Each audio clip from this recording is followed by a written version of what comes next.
All right, we back. My expert opinion, the greatest show in the world. And not a premiere. You heard? Hit that like, hit that share, let everybody know you in here. Don't cost you no paper unless you's a mother hater. Champagne hair. So what we gonna do? It's terrible. It's terrible. Somebody beatbox or something. No, that's champ. You can't beatbox. That's champ department. That nobody else in here beatbox. We should have had him record something before he left. Nobody else in here beatbox. Champ is OT handling some family stuff.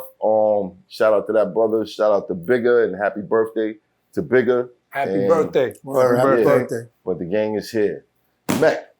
Salute, King. How are you, sir? One time for T. Marie out of Philly. I see you doing your business. I see you doing your numbers. I like those freestyles. T. Marie out of Philly. I see you. Good business. Good shit. T. Marie. Yeah. Heard of T. Marie? Huh? You heard of T. Marie? Nah. I never heard of T. Marie. Sucks for you. Obviously, he heard of her. Yeah. Sucks with me. Philly you big start though. Cutting me in on them checks you're getting to shout people out. Bro. You have to. You see, I can't even crack a smile when you do shit. I don't take He's money. like, what? Share money, math? I'm not doing that. Gat, what up? I'm just shout out to the peoples. Yeah, thank you for stopping because I was about to. Yeah, I was about. Just happy to be here, bro. You know that. Happy to be here. That's right. I'm feeling young today. Wow. Because God, this is like a flashback from the past. Yo, I used to be up in the middle of the night. It's not a shot at my mother's parenting, but I used to be up all night watching this show with this guy who has so much energy. Couldn't understand it. He had mad energy and he smoked cigarettes. But, you know, in the days that everyone would credit Ralph McDaniels and Video Music Box for kind of fostering in hip hop and you know, making it more popular than rightfully it was. so. Rightfully so. There was another show where you just had a lot of fun watching. You just had a lot of fun, and you got to hear dope records, you got to hear new records, you got to hear funny records, you got to see skits. Like it was just an all around entertaining show. Flavor videos. We got the legend, Bobby Simmons in the building. In the barbershop, Steve. Huff. You heard? Yeah, we in the building. Yo, how do you look younger now, bro? Like, I don't sleep, man. That's what it is. I'm like Dracula. That can't be right with you. Does it ain't right? I'm telling you, it gotta be something, man.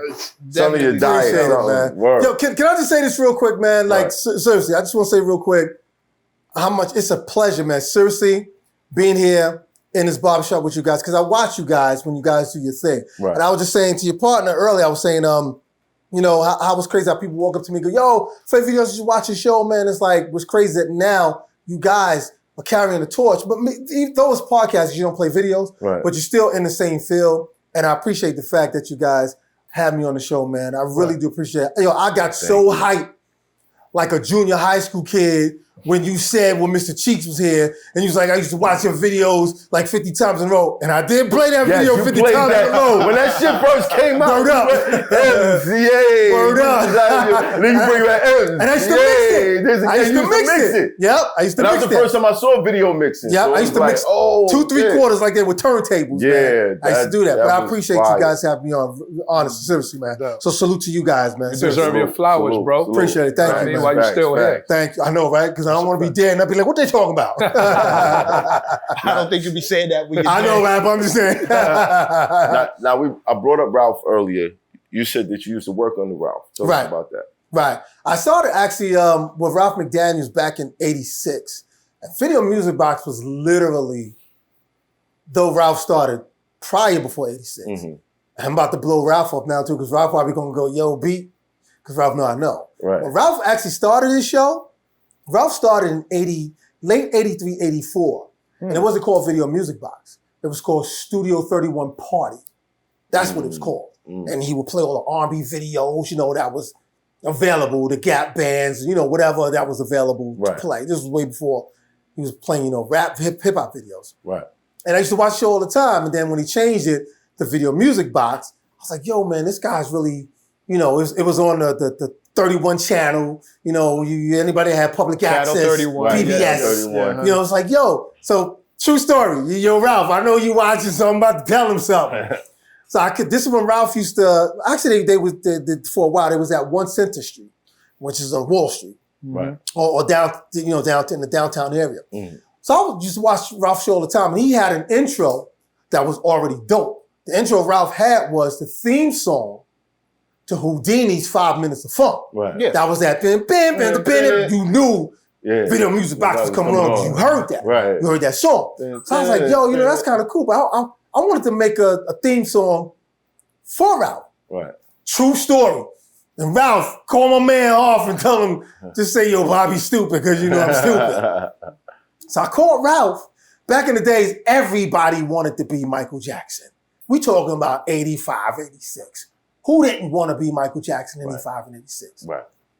So I was one of them. I was Bobby Michael Jackson. Bobby Michael You know what I'm Jackson. saying? So, Let's go. So they used to call, swear to God, they used to call me Bobby Jean. My publishing company is called Bob Jean Music.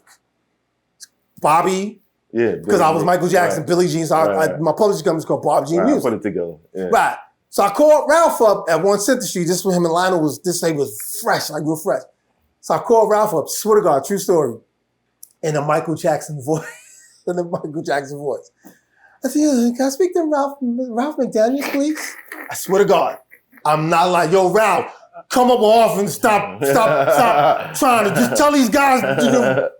So I called him, and whoever picked up the phone got Ralph on the phone.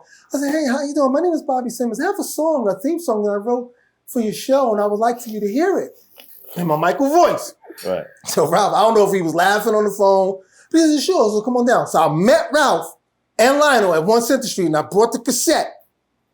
It was on a Maxwell cassette. That's when Maxwell Gold used to be the cassette to record on. Were you still talking in the Michael? No. When I got down there, I got the Michael Jackson. But I look like the Michael Jackson. I had the Jerry curls and everything like that. And when you see the video, Right. trust me, Ralph is the only one who got something that he can be like, yo, B, say something smart. I'll play this shit. I'll play it. Right. So I went down there and I played him a song. And this was during the Prince days, Prince and Michael Jackson days. And Prince had a song out called Kiss. So I got the idea like, yo, let me do a song sound similar to the song Kiss. So it was the original song. It was called Video Music Box. I did that song. Right. So Ralph and them don't laugh, man. Don't do that. I was serious. I was in my serious mode. That's what makes it funny. I was in my serious mode. And the lyrics was crazy. It was like, so check out your TV and check out the show. It was that kind of, yo, Ralph, you playing for him. Right. He played it one time on the show like a couple of years back. Right. Played for him again, Ralph. Right. So I played for him. Him and Lionel was like, yo, cool, we'll shoot something. So I was literally, even though Ralph and them was shooting videos at the Fever with certain groups like the Force these days was doing drops for them back then. But I was literally, and this is a fact, I was literally the first video or promo video that Ralph and Lionel actually directed because we shot it in Central Park. Wow. And they did different shots of me and edited together. So, yo, Ralph, you know you got to play the video for them so they can see it. I mean, I got it too. Was you dressed like Michael? I had on, Here we go. Yeah, go ahead. don't laugh. Let's go. MECC, don't laugh. Let's go. You can't keep Let's saying go. that. Yeah. I had on these sky blue pants and they were sky blue like the sky. Right. And this was the summertime, this was July. I had on this jacket and it was brown leather. Who the wear leather in 92 degrees weather? Right. I had on a leather jacket and my hair was Jerry curl, combed back, slicked back in Jerry curls. And I had on these white Mark Albert shoes. So sky blue shoes. jeans, brown leather. Was it 3/4? No, it was a short sleeve. It was a short sleeve. It was a leather jacket shirt. Short sleeve. Yo, Ralph, play this video for Hoffa, man. I know you can call him. Play it for him. The birth of neo soul. The brown leathers. And I had on Mark Albert. And Mark Albert was like popping that. Right. People didn't start getting the Mark Albert until rappers started talking about him. Right. I was wearing it because my cousin used to work in the shoe stores. And Mark Albert, only white people was buying Mark Alberts. Right. You know what I'm saying? No, but I was like, it was free. So I took him, I got him. This is Mark Albert shoes. Right. And I did the song video was about. And he played it. And at the beginning, he would play it, and then I would say, check it out, and turn on the TV. And then the boom, bam, bam, bam, bam, would come on. That was my introduction to his video show. Wow. So I used to work for Ralph. I used to go to his parties and do who y'all want to give a shout out to? I used to do all that too with Ralph. You had like the stringy Jerry curl? I had stringy Jerry curl. I used to comb it back. And then the top was wet. No. And it just I used to comb it back. Okay. Because I didn't like the way it looked. Yo, Hoff got me out here. Yo, Mecca, what's the deal, Mecca? Why you laughing at me, Mac? What do you mean? Why am I laughing at you? You just... How am I not supposed to laugh? I used to comb it back. I make it past the short sleeve leather jacket shirt. I swear to God, I never heard of no shit like that. Yeah, I never. I'm telling you. I can't even tell you. I don't know how you do that. God is my witness. How you even get that on? I'm giving you receipts now. I'm giving you, look at her face. He's thinking like, yo, I'm giving you receipts. Yo, God. Ralph, stop playing and show them. Just show them the video. Why would a jacket be short?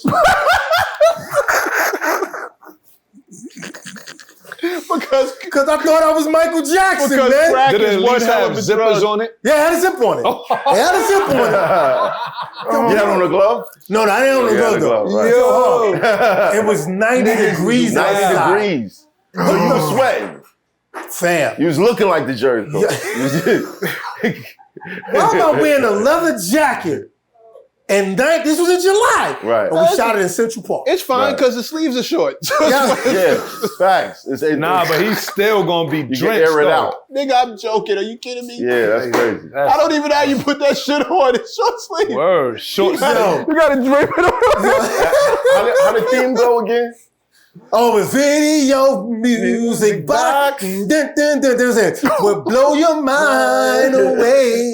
Yeah. Yo, Ralph, play it for me. I got it for you, Hoff. I'll send it to you. I got it. Ralph, stop playing, Ralph. Just send it to them, man. I'm already putting myself out on Front Street like a prostitute. Is this shit send on, it to him. Is this shit on YouTube? Oh, no. Ralph ain't stupid. Ralph don't upload it, so Ralph hold it for himself. Somebody might have caught it, though. I got it, though. I got it. I got it. Hoff, I promise you, I'll give it to you. I'll let you see. I swear to God. Jesus, JoJo, Casey, and Jerry. I swear to God, it was the funniest moment. Yo, when I look at it now, it's the funniest moment. But back then, when it played, I'm from Brownsville. I'm from Van Dyke Projects, Brownsville. When it came on, I was on a block like, what? What? Did y'all see me on Video Music Box? What? Nigga, call the doctor. It was lit in Brownsville. Music box would blow your mind. That was it. Now, I know Ralph laughing right now watching this. You think it's funny, Ralph? You accepted it, Ralph. That was him and Lionel was like, yeah, bet, do it.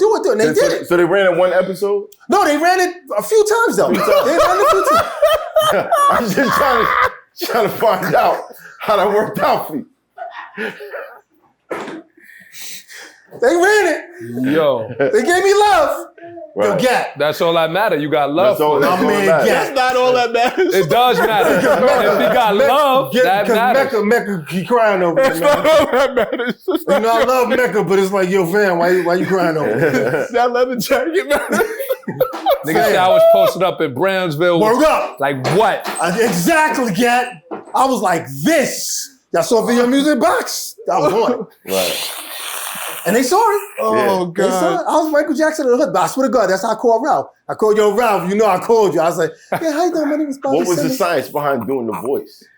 Because I like I said, everybody back then thought they was Michael Jackson and wanted to be Michael Jackson. Right. And then, you know, I'm out of control anyway. You watch Flavor videos, you know I'm out of control. Facts. So it's like, I'll do anything to grab somebody's attention. Right. I didn't know, again, I don't know if Ralph was laughing behind the phone, because this was back in the days when we had phones. Yeah.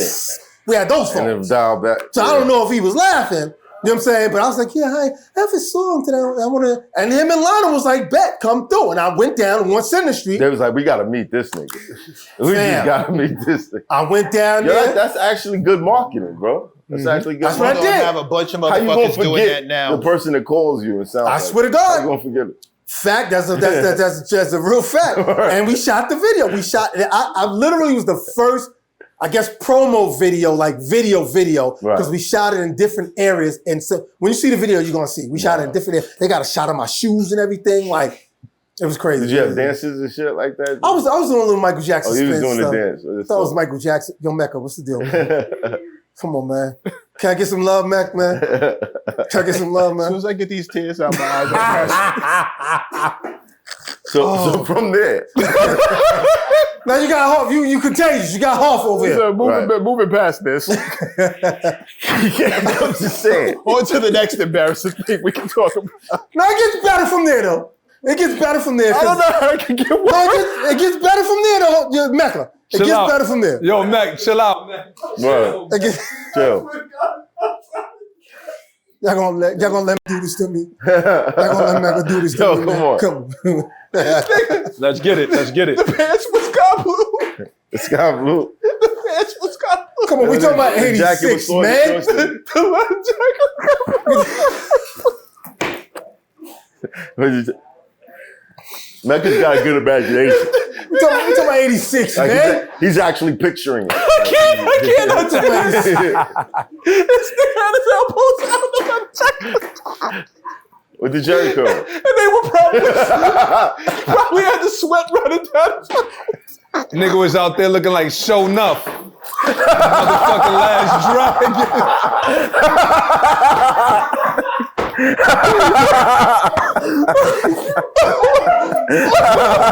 Yo, Yo, yeah. you gotta I think about thought we was on the same my team, man. Yo, Mac. Said the It's all curve. right, man. You okay? Me and Gat was on the same Show team. enough had the You got leather. two over here. He had the leather with Got the. two over here. I'm just saying, bro. I thought we was on the same team, me and Gat. You all right, The man? master. You all right, man? Am I the meanest?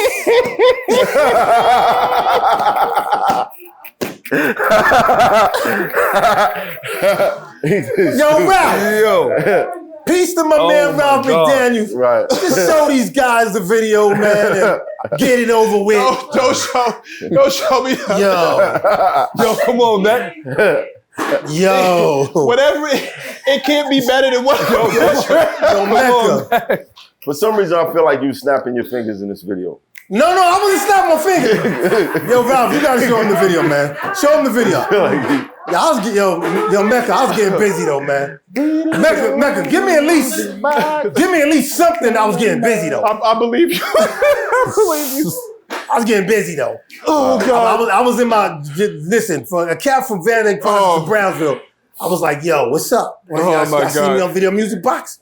Shop. I was living it for a minute. Right. You know what I'm saying? And everybody in the hood, they kind of They wasn't hating. You know, Brownsville around that era was kind of wild. No. At that time, living in Brownsville, I was the Michael Jackson dude. Seriously, all jokes aside. Anybody that's from Brownsville that's watching my man Hoffa Family Show right now, they all know. Seriously, comment like, yo, I knew B. He telling the truth. I used to wear my jacket. Stop laughing. Not another jacket. Yo, hold on. Let's hear him. I used to wear my jacket, Right? and this is a fact. I swear to God, this is a fact. Anybody from Brownsville comment, and Hoffa that's from Brownsville, that's from 80s, tell them the truth. I used to roll my sleeves up, and I would walk the streets, and everybody in the block would go, woo, woo, woo, woo. Tell them I'm lying. I swear to anybody that's from Brownsville from 85, 86, 87, tell Hoffa I'm lying. I used to roll my sleeve up because I thought I was Michael Jackson. Son. Right.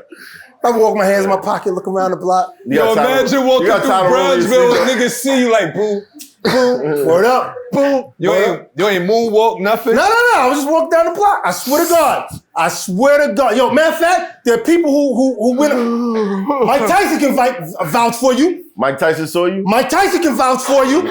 Mike, Tell him. He left you alone, didn't he? No. We were all. You were all in the same. It was all happening. Oh, 85 and 86 was the time for all of us because at that time of 86. That's why I said MECC. It gets better, man. It gets better. Don't. Come on, man. It gets better. He used to roll up the sleeves. It gets better, man. Come on, man. I don't want to talk. You know when I walked in and MECC was my dude. We came in, he was the first dude. Yeah, but I know you was stressing like that. He's the first dude. I was like, well, fam. MECC's like, you know what I'm saying? But it's all good. But it gets better. Thank you and I so segue much. for you. So he was hanging out in Brownsville with Mike Tyson. With Right, no. But we all knew each other because we were all from Van Dyke and Brownsville. So Hold on, Mac. Go ahead. So I'm trying to get MECC I'm trying to get him to get better. all right, shit. It gets better. At that time, I just got hired to DJ at the Latin Quarters Club, the legendary Latin Quarters Club. I was the DJ at Latin Quarters. I used to open up for Red Alert. Red Alert used to play at Kiss FM back then. Right. And Red would mix live at Kiss FM. Latin Quarters would open up at 10:30. I would spend from 10:30 to 1 o'clock. And Red would come on. Shout out to my man Red Alert. Red knows you need to have Red on your show if you haven't had him on. We've had him. You had him? Red to tell you. Yeah. Red to tell you. I used to you play for Red Alert before he came on the Latin Quarters Club. So it gets better. It gets better. And at that time, for those who didn't know, I was a part of the hip hop band Stetsa Sonic. Right. No one knew that.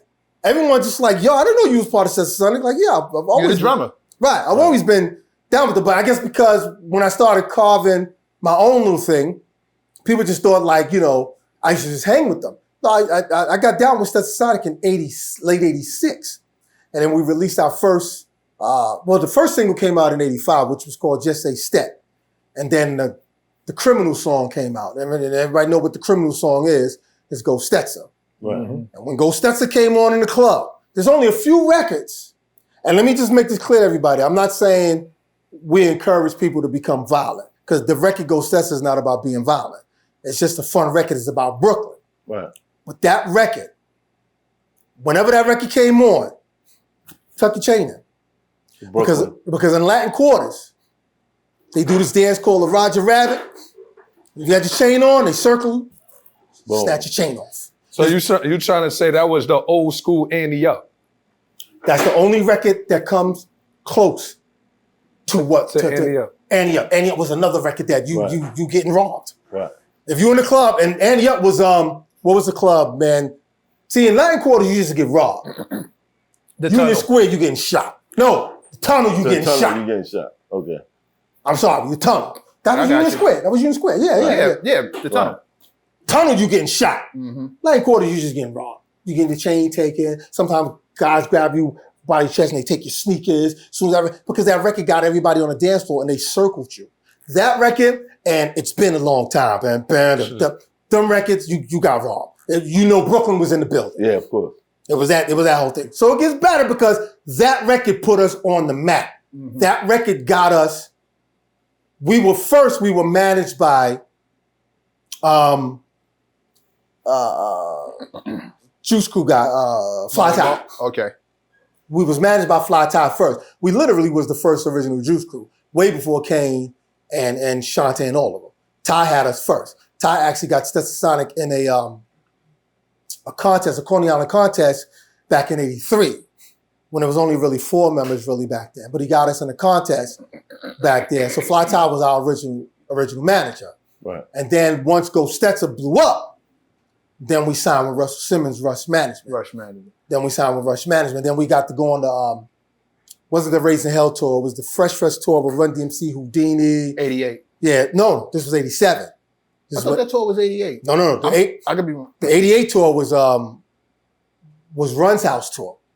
I thought the Fresh Fest was 88, but No, the Fresh Fest was 87. The Run's House tour was 80, because I still got my laminates and all that. I'm happy to be wrong. Yeah, the Run's House tour was the summer of 88. I remember that like yesterday. The first date we did was Tallahassee, Florida. It was the first show we did. It was Run DMC, Jazzy Jeff the Fresh Prince, Stetsa Sonic, EPMD, Public Enemy. That was Big Daddy Kane. That was the tour. So we should keep can't even talk. We should keep a running list of all the firsts that have happened here. There's the first promo for Video Music Box outside of the theme. Why Mecca mess with him, man? First promo. Mm-hmm. First original Juice Crew. There's that. Right. Mhm. First hip hop band, which you get Yes, credit sir. for as far Thank as you. Stetsa Sonic is Thank concerned. you. First band first hip hop act to introduce jazz. Right.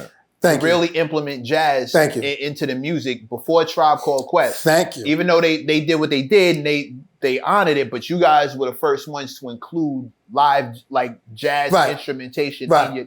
Right. And if I'm not mistaken, you're the first band who actually had a beatboxer in Yes. the band along Yes. with the instrument. Which was Wise. We called them Wise the Human Mix Machine. Right. Is what we called them.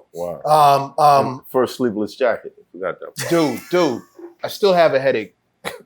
Mark, I'm yo, trying to picture it. Hoff is my man though, man. I'm sorry. Me and Gat on this side, they on that side. I thought when I walked in there, but thank you for saying that. But you know, Tribe and them was I don't want to call them our little brothers. They were behind us. Let me give you a fun fact. Hold on. Before you go that far, how did you feel knowing that your song became the theme music for people getting robbed? First robbery theme song. To be honest with you, I'm gonna tell you the truth. We were young. Come on, man. We were guys. We were like 17, 18 years old. Well, most of the guys were in the 20s already. But me and Paul was like the youngest. Right. We were like 17, 18 years old. And we just kind of thought like, well, Paul is not from Brooklyn. He's from Long Island. Right. Well, we was from Brooklyn. Brooklyn. And we kind of felt good because we was like, yeah, we deep. Because Brooklyn used to travel deep. Right. Mm-hmm. We can't where we went. We used to go to Bronx deep when we knew we was in the Bronx. Right. We used to go there deep like what? Right. Like, no, we ain't starting nothing with the Bronx because y'all out of control right now. I ain't going deep in Bronx right Don't now. get it twisted. Brooklyn niggas, we ain't trust each other either. That too. That Be with too. each other, be like, yo, I That don't know, too. son. I don't know about your man, son. I know it. That too. Like But the one who used to cause the most havoc when that record used to play is 50 Cent. We ain't talking about Happy Birthday 50 Cent. Right. We talking about the original 50 Cent. Right. When we did, how many of y'all remember, what tour was that? It was was it the radio tour with LL Cool J? We had the big radio and it That was was us and radio tour. Remember on the news? Such and such happened, a fight broke out and the chairs was flipped over. Well, he ain't alive no more, but shout out to 50 Cent. That was that. He was behind that. He was that dude. Right. You know what I'm saying? It was like that was what was, going on. And 50 wasn't from Brooklyn though. That was them Long Island cats. Well, 50 used to travel. Albany Project. Albany Project. Yeah. But I mean, he was over there, Fort Greene. Fort Greene, but he used to, let me take that back. He used to run with Rakim and those guys. Right. He was From Long Island. Right, exactly. He got killed by Albany Project. Right. Yeah. Right. So let me kind of just go back. But you're right on that. But that was that. And that song went on to spark because the Go Stetsa versus Go Brooklyn. That's us. So, yeah, that's the same. It's the same shit. Right. Same crew. Right. Right. Y'all pioneered that. That's Right, and then everybody sampled ad-lib us. has been all through. Everybody sampled this. Her, big shout out to her because we get a plaque coming from her because she sampled, and she made sure that we our plaques are coming. We appreciate it, because we be thinking like, yo, y'all sampling our records. Really, can we get a plaque at least? And Yeah. so shout out to her. We appreciate. Actually, I saw her a few months back when we was mixing stuff. So shout out to her and her peoples for making sure we get our plaque. LL on the for doing it well. doing it We well. sampled it on that. What's The the name? Dog Yeah. Brooklyn, all that. I heard that on multiple records. I think Yeah. if you're from Brooklyn, you use that in one of your records. Yeah, Right. facts. If you're a rapper, you know what I'm saying, from Right. Brooklyn, you use that Go Brooklyn. Right, At least exactly. on one song At somewhere. least, yeah. At least. Right. Right. Didn't you one of the more famous versions, MC Iman, people call Bill. Bill.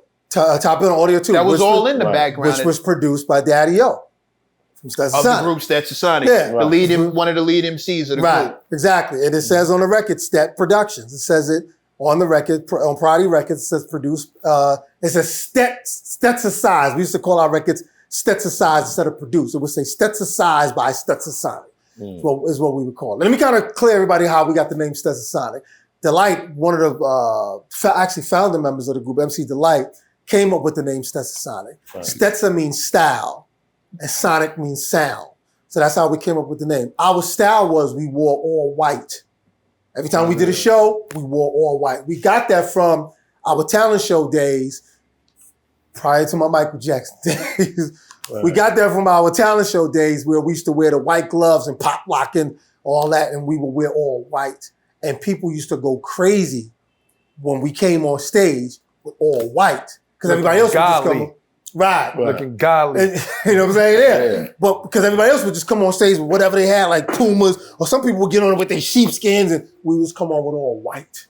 And people used to be like, oh, and we would come on, we would do Just Say Stet, which it wasn't a record yet. It was going to be a record. Mm-hmm. And we would do that. If you can't say it all, just say Stet, because people couldn't say the full name Stetsasonic. It was hard to say. It's like Stetsa says, if you can't say it all, just say Stet. Right. And that's a lot of spitting in the crowd too. Right. Exactly. You know what I'm saying? So that's how we came up with the name Stetsasonic. Right. But that's how we came up with the chant to Go Brooklyn, was when we did the Go Stetsa record. Mm-hmm. And everybody wound up sampling. And then therefore, like you said, on, we were working in a studio called Calliope Studios. Mm-hmm. And that's where the Jungle Brothers, that's how they got to, they were all, I don't want to say under us. So let me just say we were all coming up in the same time and era. But they was like, yo, I see what you guys doing. We was all like pretty much working out the same thing. I was getting ready to tell you a fun fact for everybody that needs to know. And this is going to be, I'll tell you about this in a minute when we talk about it, the Unsung that we got coming out in January. Mm-hmm. The group De La Soul got their name from us. If you go to the Stetsasonics On Fire album, which is our first album, you can Google it, and go through the titles of all the songs on the album, On Fire, Go Stetsa, Faye, whatever song. There's a song on the album called Rock De La Stet. Rock De La Stet. De La Stet. Right. De La Soul demo was sent to Monica Lynch at Tommy Ware Records, his company we were signed to. Right. And they had it on their desk for a while, didn't know what to do with it, until Prince Paul got hooked up with Mace. Mace used to live in Brooklyn, but he moved to Long Island. Right. And then Mace was like, yo, Prince Paul lives in Long Island. He lives down the block from me. Yo, let me give him the... So Paul got hooked up with... When you say Mace? Mace from the DJ. I'm sorry, Maceo. Yeah, let me correct that. Right, Maceo, the DJ from De La Soul. Right. Yeah, exactly, called the Maceo. I'm about to say, I never seen Mace in Brooklyn. Right, I apologize, you're right. So Maceo. So Mace got hooked up with Prince Paul, but their demo was already on the desk at Tommy Boy because Daddy-O presented it to them. Right. They didn't get interested into it until Paul took a song that they was working on, plucked tuning, and Paul flipped it to that burp, flipped it, slowed it down and flipped it. And once Paul did that, it was open. But they got their name from De La Stet. Did they say that? Did they ever get an interview? Mace talked to Jimmy Fallon. So you could Google the Jimmy Fallon show. Wow. But Mace tells Jimmy Fallon the only reason why we happened is because Stetsasonic.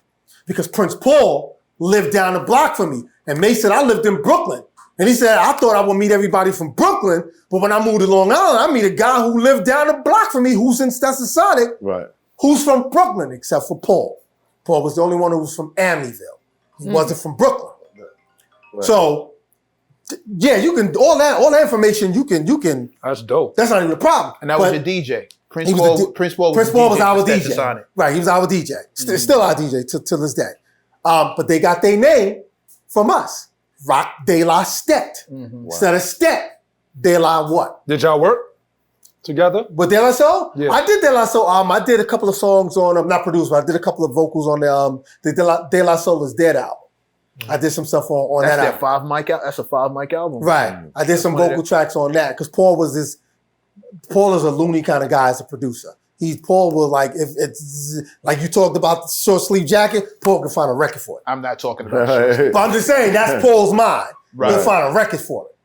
So, like, it's gotta be, an MC gotta be dope to come up with lyrical content for that. Did you know he was on that kind of time when he was a DJ? Because Prince Paul gets shouted out as one of like the founding producers when it comes to that sound, that era, not even just that sound, but that era period. Did you know that? Yeah. Was he on that kind of time? Yeah. You as a drummer who's also, could program beats and set it up and knock it down. Did you know that he was on that kind of time then? I'll tell you why.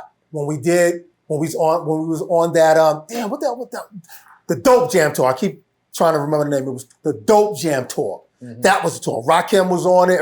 Eric B. Rakim. Dougie was on it. LL was on it. It was all of us on it. It was that tour. We were the only group that shared a tour bus with another big group. And we were the two underdog groups. Could y'all guess who were the two underdog groups? I'm gonna mention all the names who was on that tour. Eric B. and Rakim, Dougie Fresh, of course Run DMC, Kumo D was on it, Fat Boys was on it. Can you think of the other two acts? Underdog acts who was on? We're talking about 1987 now. 87. Everybody do your math. 1987. Two groups that was on that tour that was coming up. 87? 87 on that tour. You got this one, Matt. Go ahead, Matt. You don't think I can tell it to you if you want me to?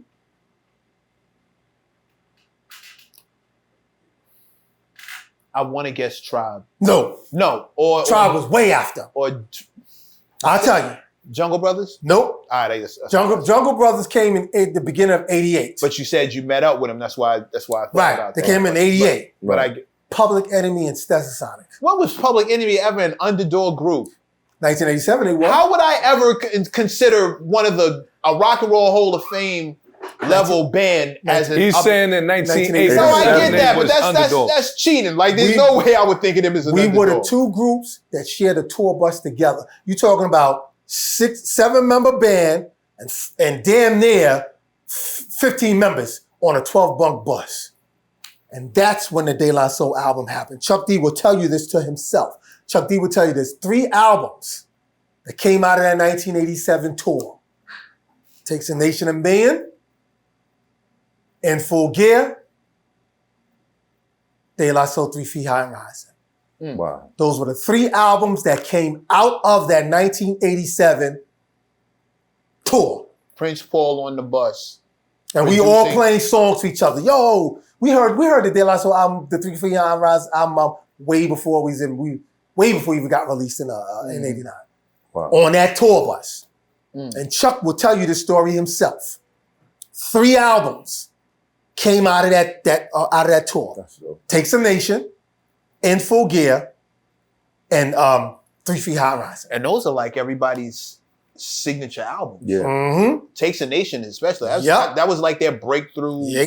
And that's why I said the underdog, because 87, they had the Uzi Weighs a Ton, that album. That you know what I'm talking about. Yeah, and what was the other song that they used to get the Latin quarters going crazy? Brothers and sisters, I don't know what this world is coming to. Bam, bam, bricka, yes. The rebel band. Yeah. Without a pause, I'm low rebel. The club would lose their mind when that record come on. If you didn't experience the Latin quarters back then, I'm telling you, they would lose their mind. That's like my parents telling me about James Brown in 1965. They saw him coming down. I'm like, well, I wasn't born, but I'm telling you what the Latin quarters was like when Rebel Was a Pause was played. People lost their mind. Rebel Without a Pause. As soon as they heard that, they lost their mind. No whopping. The whop was out, but it was no whopping to that record. It was literally Roger rapping. Everybody was just losing their mind when that record came out. Now the WAP is wet ass pussy. Yeah. That just. My man Gat said it. Yeah. Wow. WOP, y'all. Well, yeah, well, it's called. It was WHOP. I know I'm just bullshit. But you're right. That's how they spell it now. Exactly. But that was that moment. What would you say is the biggest difference between the clubs at that time and the clubs now? The difference between the clubs back then and now? Nobody parties with each other. Dancing. Nobody parties with each other. There's no dancing how it used to be. There's no house parties how it used to be. None of that. There's no block parties. Damn, the house parties, block parties. I mean, you're absolutely right. You're 100% right on it. But nobody danced with each other no more. When we heard, what's the record? When we heard the bridge is over, Right. we was looking for a shorty to get behind her. When they hear a record today, they ain't looking for a shorty to get behind. They out doing what they fall. That's the difference. The difference is nobody party with each other. Mm. It's showtime for them. It was a showtime for us. We knew the record was. We knew that was our record. We wanted to get behind the shorty. Well, shorty, or like I said, those records that you want to snatch somebody's chain. But prior, Right. we wanted to get behind some. Nobody parties with each other no more. Cool G Rap had those records. That too. It's a demo. It's a demo. All that. Cool G Rap had that. Right. Tell me, and I'm sure you've been, because I've been to a party recently. I was at a party, a friend of mine was DJing, and I went to, I went to host it. Tell me you've been to a party recently, or you saw somebody you saw them dance with each other. Well, let me rephrase that, because it could be different kind of dancing. But I'm just saying, dancing with each other. When you see a girl and a guy, they all just like, yeah, mom. It was Word, a you wedding. see niggas get fly now just to play the wall. What'd you say? I like that It was chain. a wedding. The last time I went to a party and people were dancing with me, it was a wedding. But that's different, because they probably was grown folks. No, it's a wedding. That's what I'm saying. That's the only time I ever see. Now You know they what? stand on couches. The last party that I saw that was the last Toka Tuesday. Was that? Toka Tuesday. Toka Tuesday. But that's Toka a Tuesday. classic. Like Tony that's Touch had a that's thing Tony called That's Touch. different. You Right. can't put that. You can't put Tony Touch events in. You can't. But you gotta think about the music that's playing. Exactly. You know Right. what I'm saying? That's so what I'm like saying. the But music that's that what they I'm putting saying, out yeah. now, niggas don't Exactly. be making like dance music Yep. that they made like back in the day. Nobody's dancing with each other. You can call me on the telephone. They're not dancing. Tony would play those kind of records, which Yeah. is why everybody was dancing. Tony Right. made it a point to play those records. Him and his whole crew. Can't put him in it. Yeah. Can't put Tony Touch in that. See, I missed that era. So going to Toka Tuesday was like this is how I got to experience it. How did you know what feel I mean? when you saw that? I felt great. See I what I'm felt saying? great. You see what I'm felt saying? great. And the 90s was a part of that too, because I used to do a lot of 90s party too, and 90s party was popping, for real. 90s party. It depends on what your experience was, man. Well, it depends where you was at. Most of the parties that I used to do, because when I was doing flavor videos, they used to call me, because I DJ too, as well. And when I used to DJ at like Sugar Hills in Brooklyn, I used to have Sugar Hills up, because I used to play it on, I used to show people videotaping, Sugar Hills was popping last night, y'all better come next week. And I would play like there was like another lounge area in the village. I used to play at this guy owned a bar, and he had me on top of a balcony, and I'm talking about turntables. I was DJing the booth, and the people would be getting drunk, and and I used to rock the joint. No disrespect, but R. Kelly records used to murder the dance floor. Yeah, that's a fact. You put that Step in the Name of Love on, or you put that Fiesta, but murder the dance floor. And now he's canceled. I don't know about that. Because you his think publishing about- catalog got some pickup. Wait, do you think about one of your biggest records? Not all records translate well. One of your biggest. The Poontang? Man, don't bring that up. Go. Poontang, give up the Poontang. Susie. Give up the Poontang, nigga. I was a kid watching I that. want another drink. I Seriously, I was want like, another drink. what's the Poontang? Why they gotta give it up? Because they couldn't I want stay another pussy. Yo, Hoff is my man. Yikes. Girl, what you gonna say though? We'll come back to that. Yeah, we come back to Susie. that. Susie, speaking of a girl named Susie. The whole record was about a groupie who smashed all the homies Right, on the bus. right. I can't imagine that song gets to go over well today. It does. But But from the crowd that already knows it, that's not the same thing. well, no. Let me fix a fact for y'all. Speaking of a girl named Susie, was a pop record. Was she real? No. Was it really a Susie? no, It was never. no, okay, no. it was never. a The Susie. reason why we did Speaking of a Girl Named Susie, Why Susie though? because of Tommy Boy Records. Oh, so it couldn't be It had to be Susie. a No. Toya. It could have been any Yeah. name. I'm gonna tell you why. But Susie was more of the wider appeal again. Right. Yeah. Our biggest record ever. Though we had Talking All That Jazz and we had a video for Talking All That Jazz, one of our biggest records ever, Sally. Some people don't like the way Sally walks. The biggest record. Sally sold more than Talking All That Jazz, and Talking All That Jazz had a video. We sold more. So Tommy Boy figured a girl record another girl record would work. Because at the time, we were working on our third album, which was Blood, Sweat, and No Tears. And at this time, Prince Paul was popping. De La Soul was popping. He was producing Big Daddy Kane. He produced Third Base, Gas Face. So Tommy Boy was like, we need pop records now. Enter Susie's. Susie entered. So they wanted a... Though Susie did well, it did good. It didn't flop. Did good. Because they gave us a video for it. They didn't give us a video for Sally. That's why we did Susie. So Susie did well, but Sally was a way bigger record than Susie. Way bigger. Why no video? Let me tell you something. People don't like When the Unsung happened, I'm texting all of y'all. Because I'm going to want y'all all to watch the Unsung, the TV One Unsung, so you can hear Tom Silverman's answer. Why he didn't give us a video for Sally. I don't want to say it here. I could say it here. I'd rather you guys watch it and be like, that's some dumb shit, B. So Sally was like, oh my God, they're talking about us.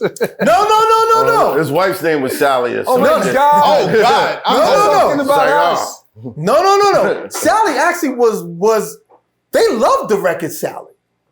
It really was a big record for us. Sally did bigger than Go Stetsa. Go Stetsa, we only did, how many units we did with Go Stetsa? I think we only did 200,000 with Go Stetsa. That's good. Local. It was a local record. What? Stetsa. It was like Go Stetsa? New York. No, Go Stetsa the good.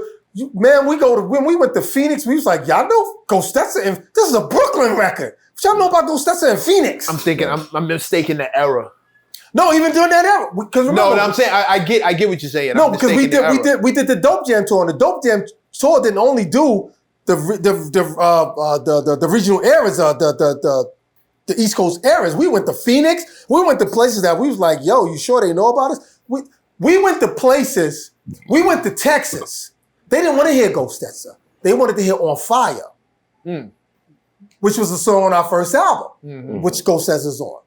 And the reason why they wanted to hear On Fire, and I'm gonna tell everybody to Google this, I know y'all watching my man Hoff show. Google this. On Fire, thanks to Prince Paul, was the first trap record. Wow, T.I. will have something to say about T.I., that. say something. 1986, Google On Fire, and it sounds... Google that, man. Yeah, Google it. But man, we can all Google it and play it on air right now. On Fire was the first... If we play it, we're going to get flagged. Nah, you ain't going to get flagged. Tommy Boy, Reservoir owns it now. But you're not going to get flagged because they know I'm going to do it for you right now. And then plus they probably block it anyway. On Fire. Hold on. I got it for you right now, Math. On Fire. Here it is. I'll play it for you right now. Speakers alone? This is a Reese's Pieces. Pay your $9.99, bro. Pay the $9.99. You got it? How to do it, yeah. Okay. We stuffed Reese's Take 5 with 5 flavors. Yes, y'all. You are about to bear witness to microphone fitness. A true and living feat to get you out of the seat. I'm going Hit it hi-hat. I'm flowing with the class. Hit it hi-hat. I'm kicking and a snare built for your desire. And now the status on fucking Texas, Houston, the whole South loved it. We're on fire. Our sound is the gangsta rock that burns and adds snap to the cruise for rock. Come on, Mecca. It's hard, not permanent. I don't hear it though. You don't hear it? Listen to the hi-hat. Yeah, I hear that.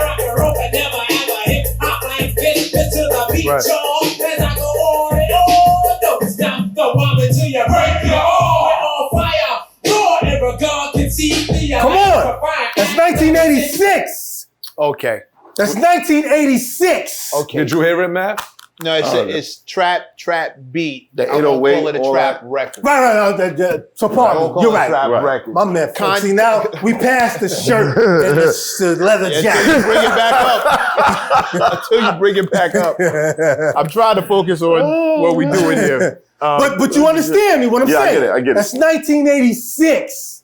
That's not 1994, 90. That's 86. When did Thanks to Luke Prince Paul. When did Luke and Company drop? Oh, you talking about Luke Skywalker? Yeah.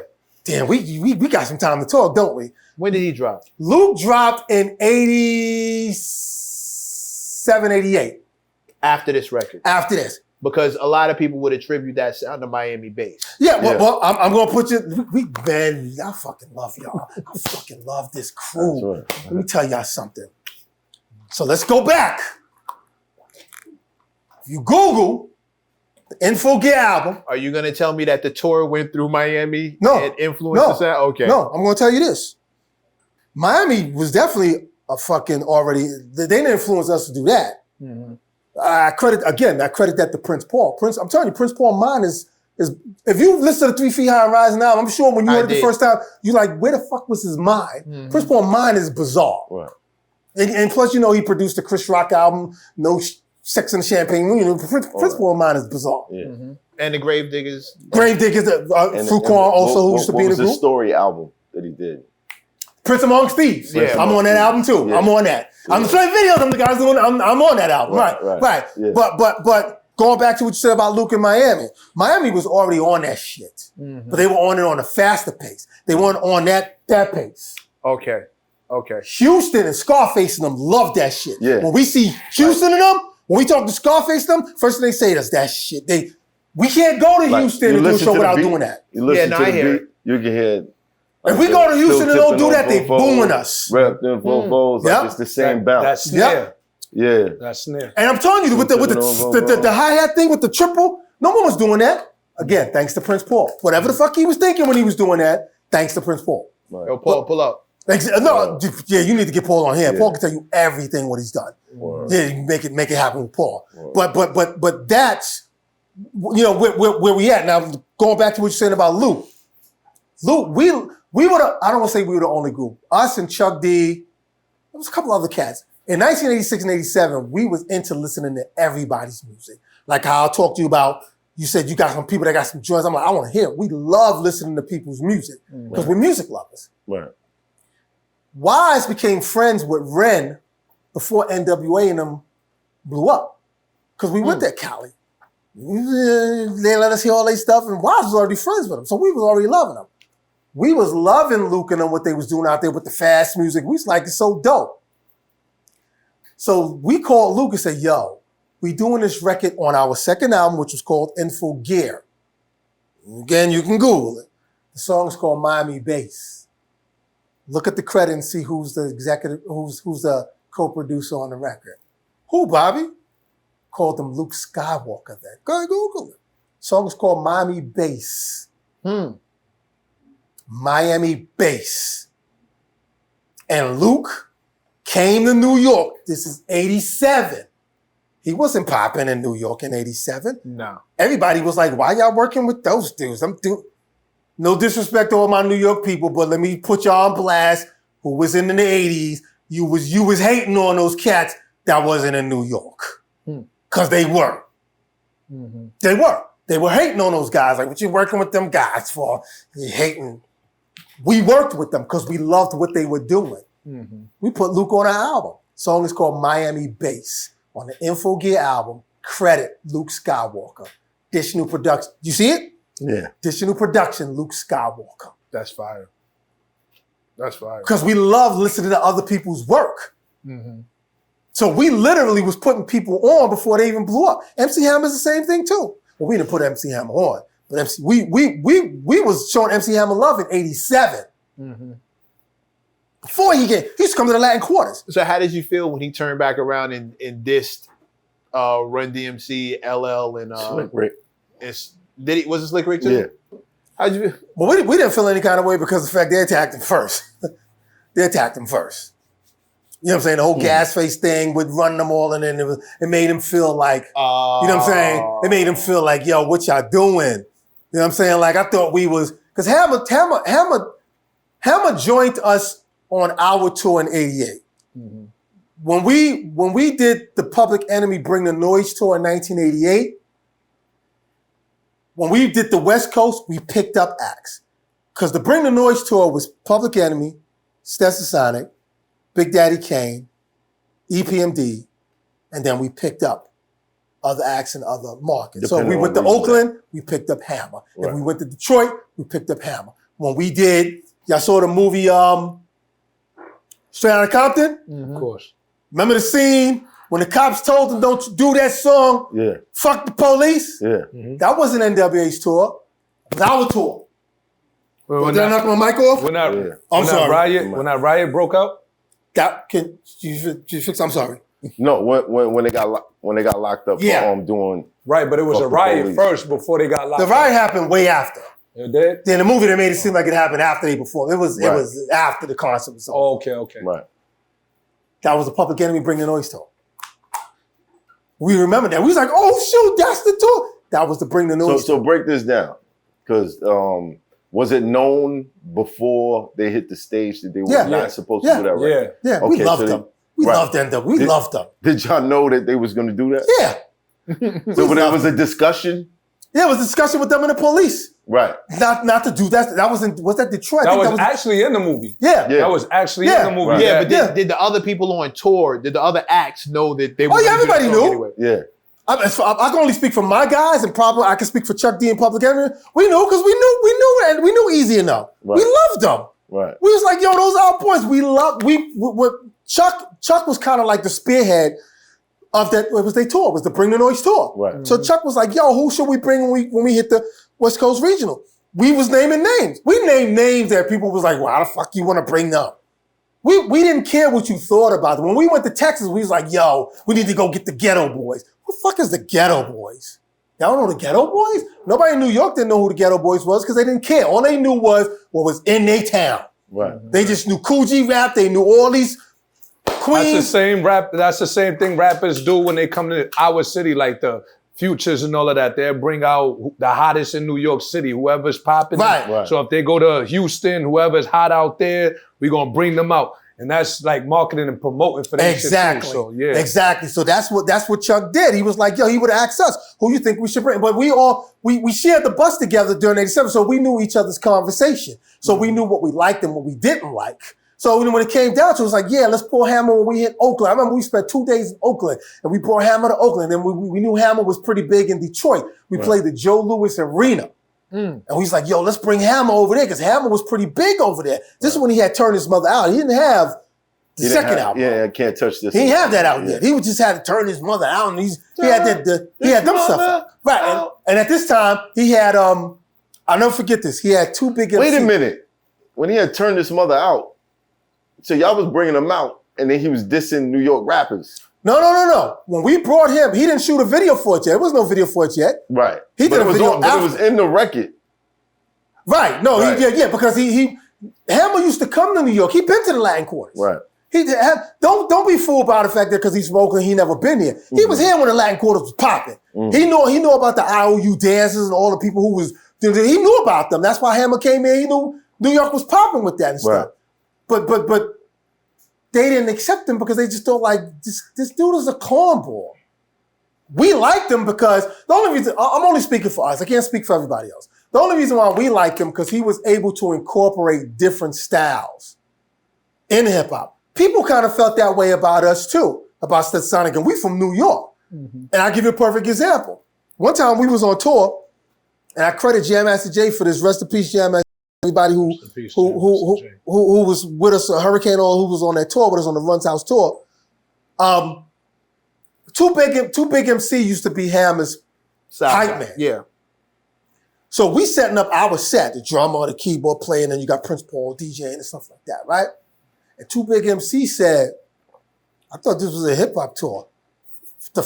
This band doing on here? We got Midnight Star in here? He was like, wow. He was dissing us. So Hammer pulled him because Hammer and Daddy are best friends at this time. So Too Big MC pulled him to the side and said, you think that's funny? And Two Big MC was like, yeah, but I thought we was on a hip-hop tour. And Hammond said, next year we doing that same thing. Tell me next year Hammond didn't have this big-ass band. Yeah. Facts. Thank The you. guitar guy with the big head Thank and you. all that. With them yeah. big ass pants. Thank you. And he told that to Big MC. Yeah, I don't know. I didn't realize till I got older that Hammer was not like Niggas said accepted he like was that. gangster. He wasn't. But listen, man, Nah, I in the realize. crib, my aunt loved MC Hammer, son. He used to play MC Hammer all the time, Yes. son. And he looked like he was having a good time. Like, you know what I He mean? was looked good like though, fun. man. Yeah, He was facts. good. But we looked at it because what we incorporated, obviously, even when we used to do shows together, I remember Jam Master Jay said this when we finished, because we used to open up. You know, we used to catch the crowd when they coming in, when we used to do those Run DMC's tours. You know, we were opening that. And I remember Jam Master Jay said to me when we got on, he said to me and Paul together, he said, yo, man, he said, don't worry about it. He said, people don't get it now, but they gonna get it later. Mm. You saw the Fugees, you saw the Black Eyed Peas, and now you see the Roots. So did people catch on? Yeah, definitely. So Jam Master Jay knew, I'm because pretty Jam sure Master they Jay was a realized, drummer. He got it. He played on the Run DMC records when they was doing records. So he got it. So he wanted us to understand, don't feel like you guys are not contributing anything to hip hop. Because back then it was all about the DJs and the dancers. And the MC. That's all it was. Right. All that people wanted to see was they DJs and the MC. That's it. Who are these guys coming on stage with a drummer, a keyboard player? Who are these guys? We're Stetsa Sonic. Well, who are y'all? We're a hip hop band. People didn't get it. Jam Master, I never forget, he said that to me when we just finished performing and we was coming off the stage. He said, don't worry about it. People gonna get it. And sure enough, the only one who I call close to us as a hip hop band will probably be the Fugees.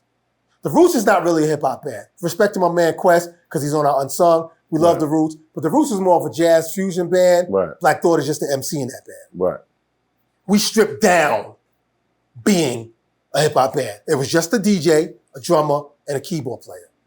We didn't have a guitar player. We didn't have a bass player. If we needed a guitar sound, Prince Paul was scratching it. Prince Paul scratching it. And I would be on the drums. And we would be the band. That would be us. So now people call the turntable an instrument. Back then they didn't call it an instrument. Turntable was not an instrument. Now it's an instrument. Yeah, because we found a way to make sounds. Instruments and Thank you. instruments. Right. Thank you.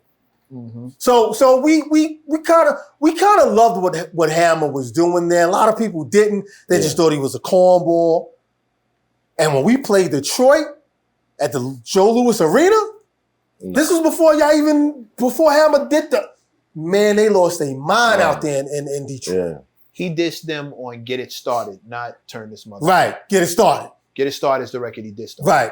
No, I'm pretty sure he dissed him on Turn His Mother Out. So. It was. Turn his mother out, he just only said, because he wasn't hitting in New York. Yeah, but he named names on. On Just Get It Started. When it comes to straight up rapping, I'm second to none. Whether LL, Get Fresh Crew, or DJ Ron. Turn His Mother Out, he said, so what you call yourself, Kane or something. Really Oh, yeah. School you. He's talking about Run DMC. Right. I'm telling you, Mom used to be running that shit. I know that shit. No, you're right. I know that That's shit. right. It was a shot at Run DMC. That's right. Right. That's right. But of course, everybody came together then. But again, I even said even when we was doing the 50th anniversary of hip hop. Shit, you were right. How you don't include Hammer in this 50th anniversary hip hop thing? Doesn't man? make sense. It doesn't make sense. You know what I'm saying? Like I felt like every region should have had their thing together for the 50th anniversary of hip hop. Like I don't think New York was in the wrong for not inviting XYZ, A, B, and C 1, 2, and 3 to their party specifically. But I do feel like Jermaine Dupri should have had something in Atlanta. MC Hammer should have had something in Oakland with Too Short and every. You know what I'm saying? Like I felt like every region should have did something. I feel like everybody felt like it was their birthday party and they was waiting for somebody to throw it for them. Yeah, as opposed to if it's his birthday, I'm not having his birthday party at my house. Word. I'm going to his house. The bass should have been turned up all year. Yeah, but the whole purpose of Atlanta should have been turned up the whole year. But the whole purpose of this, of what I'm looking at, is this anniversary of hip hop is all together because LL brought out a lot of people from from the Midwest. He brought out Outkast. I was at Forest Hills with that one. He brought out Outkast. He brought or Latifah brought out Outkast. He brought out Ludacris. Ludacris was on that bill. So it was about really bringing everyone together. It shouldn't have been do this in Atlanta and do this in Oakland and. It should have been everything together. Right, it should have been pulled together. We're all under the same banner. Right. We're all under the same umbrella. Right. Nobody's hating on anybody else. But I felt like if what New York meant, what hip hop means to New York in the 80s, in the 90s, is not what hip hop looked like in the 80s and 90s in Atlanta, in Texas, in Oakland, in Chicago, in Detroit. And I'm not even, you got to fast forward because some of the places didn't have hip hop in the 80s. 80s started over here. So, you know what I mean? Like, it doesn't look the same. And I wouldn't want us not being as knowledgeable as we should be with your specific scene and what you were doing. I wouldn't want to see a bad New York version of hyphy music. I want the Bay to do hyphy. I don't want to have Chinese food made by Greek people. I want Chinese food made by Chinese people. I want Mexican food made by Mexicans. I want soul made by... Okay, so if this is what you were cooking in this area, I want to see it done the way y'all do it. I don't want you trying to do it the way we do it. Understand? No, show me hyphy. Show me... What was y'all... Oh, Miami-based music? Okay, well, I want that from... Let's see what's cooked. Like, where's JT and the people? I want to see that shit in their areas. But I think what most promoters and concert people, concert artists were trying to do was bring it everywhere because of the fact, like LL did it kind of, he did it kind of right. He said, I'm not going to just I'm going to pull everybody in. You know what I'm saying? So when I hit this area, I'm pulling Warren G in. Kind of like what we was talking about, how we did, what Chuck D did when we was in certain markets. So I get it. I know what you're saying. You're absolutely right. But even when he did New York, he still pulled in Ludacris. They lost their mind when he did Move Get Out the Way. Oh, when they heard that, Luda definitely had a New York fan base. What? He definitely had a New York. When they heard that drop, they was like, "Oh, he getting ready to do it." So I just think that it should have. I'm just saying that if Hammer would have came to New York and did what he does, they would have lost their mind. We could have found a way to maybe unify these shows and unify these tours a little bit more. I just don't like the idea of getting mad because it didn't happen, because New York didn't throw Atlanta a party or New York didn't invite Atlanta. Why we got to start doing that? Like, why don't y'all do it? True. Jermaine Dupri, we all know your name, your resume. Coca-Cola's right there. Like, bro, go do it. Is it really 50 years of hip hop? Well, for them, nah. No, hold on. Well, that's the talk that we've been having for the past couple of years. Right. If you just want to stay safe, then you go with the flow. The Math Hoffa family show, go with the flow. Right. If you want me to run my mouth, it's gonna take up some time. Because there were people, and me and Just Ice had to talk about this on the phone the other day. I'm not sure if y'all familiar with Just Ice. Because people are saying it's actually next year, correct? Next year, next year, what's this? 2000, probably 25 will probably be the accurate. No, 24 will be the accurate. 24 would be 24 would be. Why? Break it down, Bobby. Break it down, Bobby. There's a lot of people, and I want to say this because I don't want... Because I only hear this amongst the OGs. Right. Herc, first of all, big shout out to Herc, because Herc is our family, and we love Herc. But as a little kid, I have a great memory. Man, of a lot of things that happened. And there was a few people that was doing this in the Bronx. Maybe 2 months, maybe 3 months before Herc. And like I said, me and Just Ice, I was just on the phone with Just Ice 2 days ago. We was talking about this.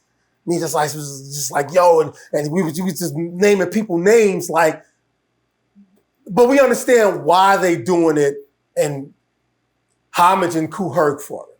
If you want to say because it was his birthday party and he threw the event in the center and Bambaataa made sure that the Black Spades and the gang members don't do the fighting was going to be dancing, fine, dandy.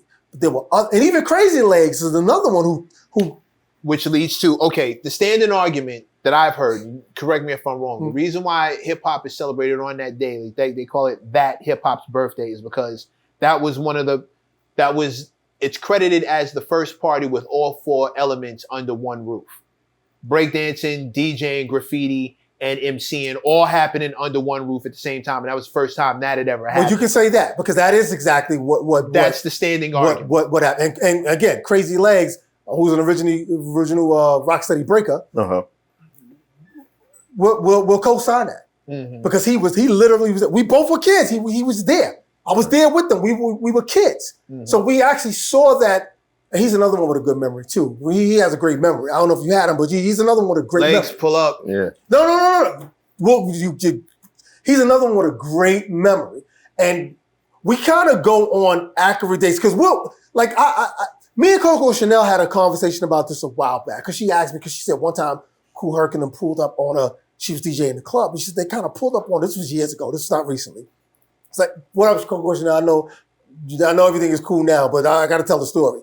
They pulled up on her while she was DJing. This was at the time where the OGs felt like you owed them homage to know who they were.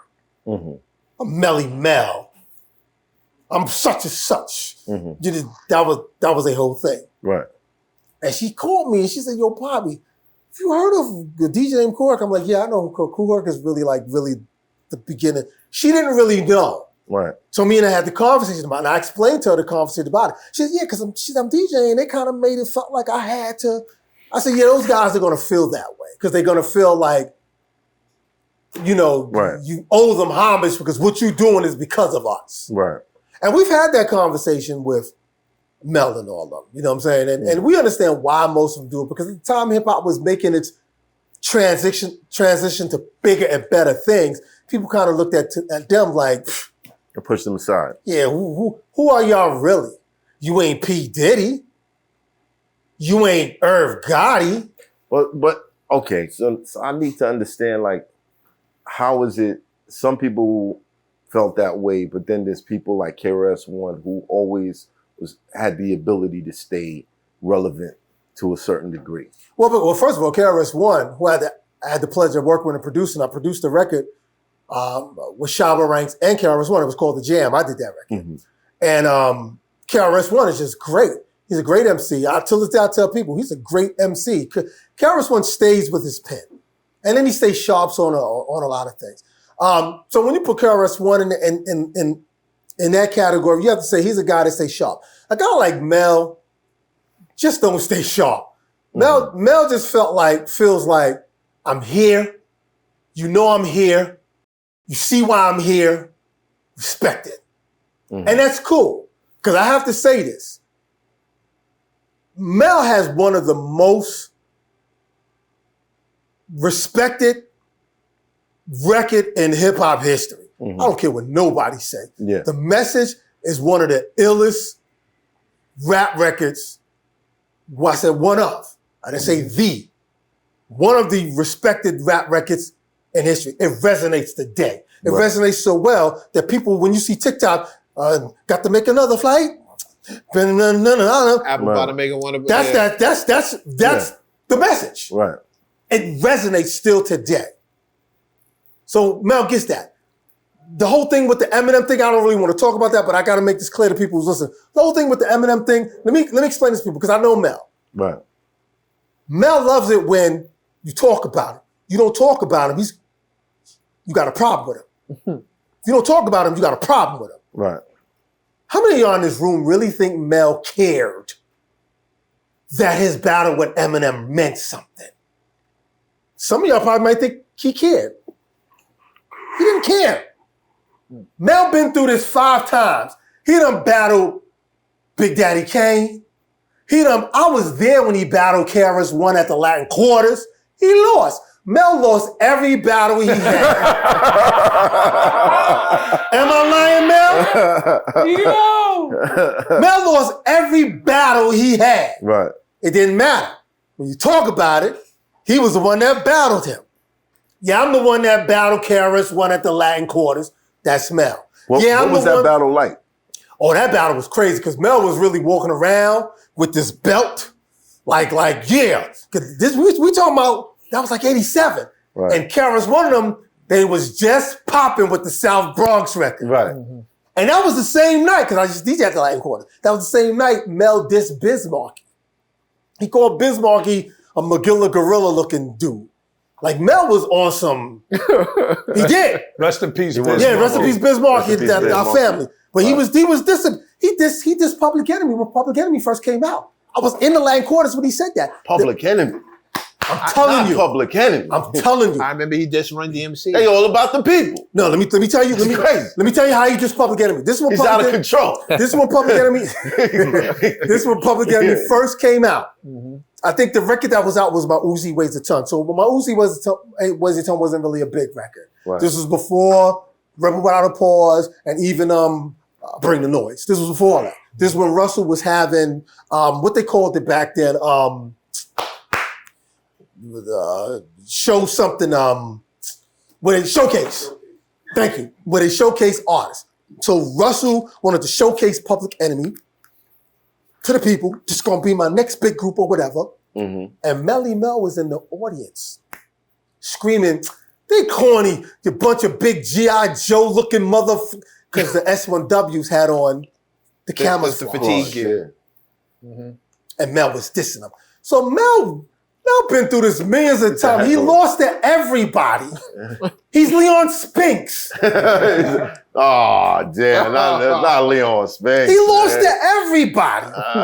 And he actually really don't care. So let me kind of put people in perspective. I know some people probably say, "Oh, he's whack." Whatever. It's their expert opinion. Right. It's cool. Right. I don't care. You can have it. But let me also clarify something. When people talk about Eminem, he sits in the same chair Eminem is sitting in. Isn't Melly Mel in the Rock and Roll Hall of Fame? So is Eminem. Don't Melly Mel got a platinum record and platinum albums?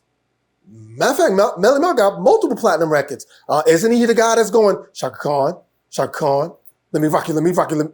That's Melly Mel, right? That went triple platinum. Shaka Khan, I Feel For You. He has a plaque on his wall for that. Quincy Jones, Back on the Block album. Did that go double platinum and win a Grammy? Him and Eminem sits in the same seat. So Mel is like, yo, I'm enjoying my life. And Mel also, and if I know Mel well, if you get him on the show, maybe he might say something different, but I know him well. Mel is probably saying to everybody right now, yo, I don't care if I lost to Eminem. Long as you say, who was the guy that had the nerve to battle Eminem? Can you name anybody who battled? Don't name Game. Name somebody else. Why you said don't name Game? Because Game is the only one Because who... Game did it too. Right, Game is the only one who... I'm just talking about all the new rappers. Let me take away the selection. Yeah, because I want to make it fair, because we know Game got a different beef. Machine Gun Kelly. Okay. All right, Mecca. You laughing at me with my jacket? Nah. You said you wanted me to Machine name Gun somebody Kelly. else. Machine Gun Kelly. Okay. Oh, man. I'm not mad. You my man. Yo, Meg, don't do it to yourself. This the last co-host that was sitting there because of shit like this. Right. Be careful, I'm man. just- Be careful. Be careful, bro. We back on the same team. I'm just saying. It happens. We back on the same team. Like, It bro, happens. I'm gonna answer a question. I'm gonna answer. No, he did. Have you ever heard the lyrics? She says that I'm whack, but she listens to Tekashi. Bitch, you lost me. Right. Right. Okay. That was directed at someone that used to sit in this Right. seat. Right. Just let you know. No, but he right. He wanted to ask a question. I said name somebody, and he named. Who dissed Eminem? Don't name Game.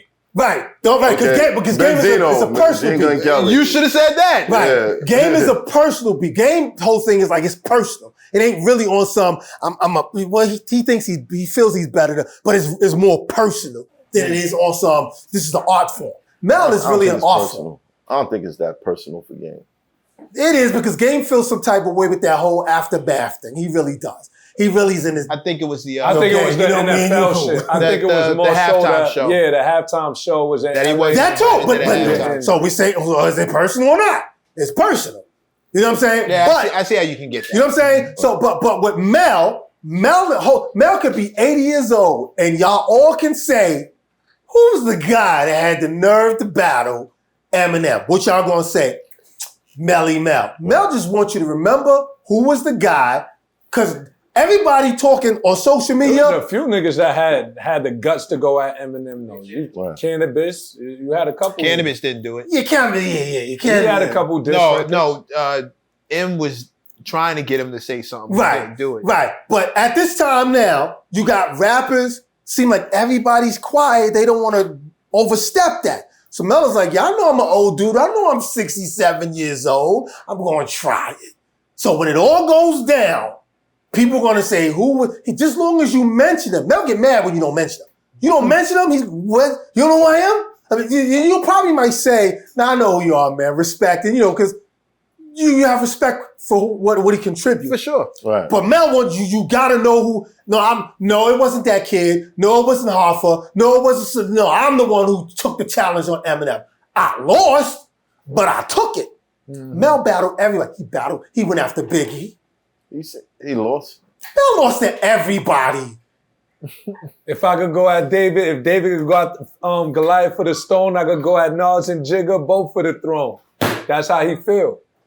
Mel don't care. Mel is not really sitting down going, damn, I lost to Eminem. Mel is like, oh, all right, I'm sorry. I apologize. Some niggas just want that reply back. I don't think it was but he didn't even get he didn't really get the reply. He did, though. No, he didn't. He didn't. Not really. A little bit, but not really. He dropped his record after and that was took a shot. Look. And then people declared but him I'm the saying loser for dropping but him. it was That's the crazy, thought man. of Shout out to everybody. Mel, man. Everybody was talking about it. Right. You And know then when what I'm Mel saying? dropped, I'm like, Mel, really? You see that? Get the fuck out of here. Like it was just it was a plan that worked for him. He ain't give a fuck if he lost. It was just a plan that Is worked. he gonna for him. diss you now after this? Who, Mel? Nah, Mel ain't gonna diss. Mel know we peoples. That's Mel his know. man. Mel know I tell the truth. And man, yeah, you can get him in the scene and tell you himself. Mel will definitely want you to just. You gotta remember, we were just talking about this. This will segue to all this stuff. It's about respecting the OGs. Acknowledgement. Right. Acknowledgement. So I'm going to challenge Eminem. There's somebody right now talking about, you corny, Mel. You can't beat Eminem. Mel say, don't say I can't beat him. Say you can't beat him. I'm going to challenge him. But that don't mean that they dislike you. They fuck with you. You know what I mean? They just want you to bite that. You know what I mean? The bait. Right. They want you to get we gonna bait this nigga. If he say something, we lit. So I just hope y'all didn't take that battle serious. Well, I didn't. Okay, I good. really took it serious. Because it ain't really, it was that serious. You see how quiet Mel got? Mel's back to doing this again. He back flexing again. Mel don't care. Mel don't care. Mel is like, yo, I'm back doing what I know, what I do best. And he flex. Just as long as you, and people said, someone said, I saw this on social media. Somebody said, oh, this guy, that's because they don't know Mel. Somebody said, oh, this guy, he's stupid. Eminem's gonna ruin his career. How is Eminem gonna ruin somebody's career who's in the same seat as him? He's in the Rock and Roll of Fame. He got 2 Grammys. How you gonna ruin somebody's career who has this? Right. You can't ruin nobody's career who has that already. You can ruin somebody's career who's trying to get that. Mel already got that. Mel done been on crack, drugs, everything, and then came back from it. We talking about ruin his career. Nobody cares. Yeah. He got Mel can walk up to a guy right now and go, ruin my career. I got 2 Grammys. Hello? I'm in the Rock and Roll Hall of Fame. Look at I got a Grammy Achievement Award. And how you gonna ruin my career? I done achieved it. It's too late. A For that. Grammy is like Bingo. having a ring in the NBA. You know what I'm saying? Bingo. So you can't ruin his career. You can diss him by saying that track was whack. I saw a comment. Saw somebody in my comment section say, "Yo, this." I posted a picture with LL and said, "Yo, that dude LL is whack. He's never gonna last in this rap thing." And I just And how many albums LL deep in this? What is deep? 20 albums deep? This was like a couple of weeks ago. LL is never gonna last in this rap thing. I was like, "Yo, tell Who me said you don't that? listen to rap." Some fucking dude. Some reason I don't read the comments. It was a joke, man. Oh, No, okay. he wasn't. It had to be He a wasn't. joke. It had to It be had to be a because joke. L was what? It wasn't Any, It had to be a joke. any He what? wasn't joking. What, he 15 albums deep? L is? He wasn't joking. And think about it. All of L's album, all of them went platinum. L, not one of his album went, Tell me you don't listen to rap without telling me you don't listen to rap. yeah. Yeah. Yeah. He's one of the artists that from the 80s sold consistent platinum records. L has never had a day job. That's what Exactly. I remind everybody when we start talking about Exactly. him. LL Cool J is one of them ones. Started off as a teenager. Mhm. Has never done anything else Yep. but What he he's does. doing. There you go. He's never had a day job. There you go. Other niggas had jobs here and there. L is never, from the time There he you started, go. this is all he's ever done. There you go. There's others. Well, Huff, You know, talk if you're on off. a He's TV one of the first. show, it's kind of a day job. That's not a day. Well, Ice-T told me that. Ice-T said, yo, when I call Ice-T for unsub, I said, yo, can we get you, when can we get you on unsub? He said, yo, Bobby, man, but I got a day job. I work from Monday through Friday. Yeah. I'm like, you put his law in order, man. Come on, what are you talking Right. about? But That's it's a the job. Yeah, that's It's true. the job. L ran into problems with his TV show because he would stop with his albums out. Yeah. That show went the way it went because, yo, fuck this job.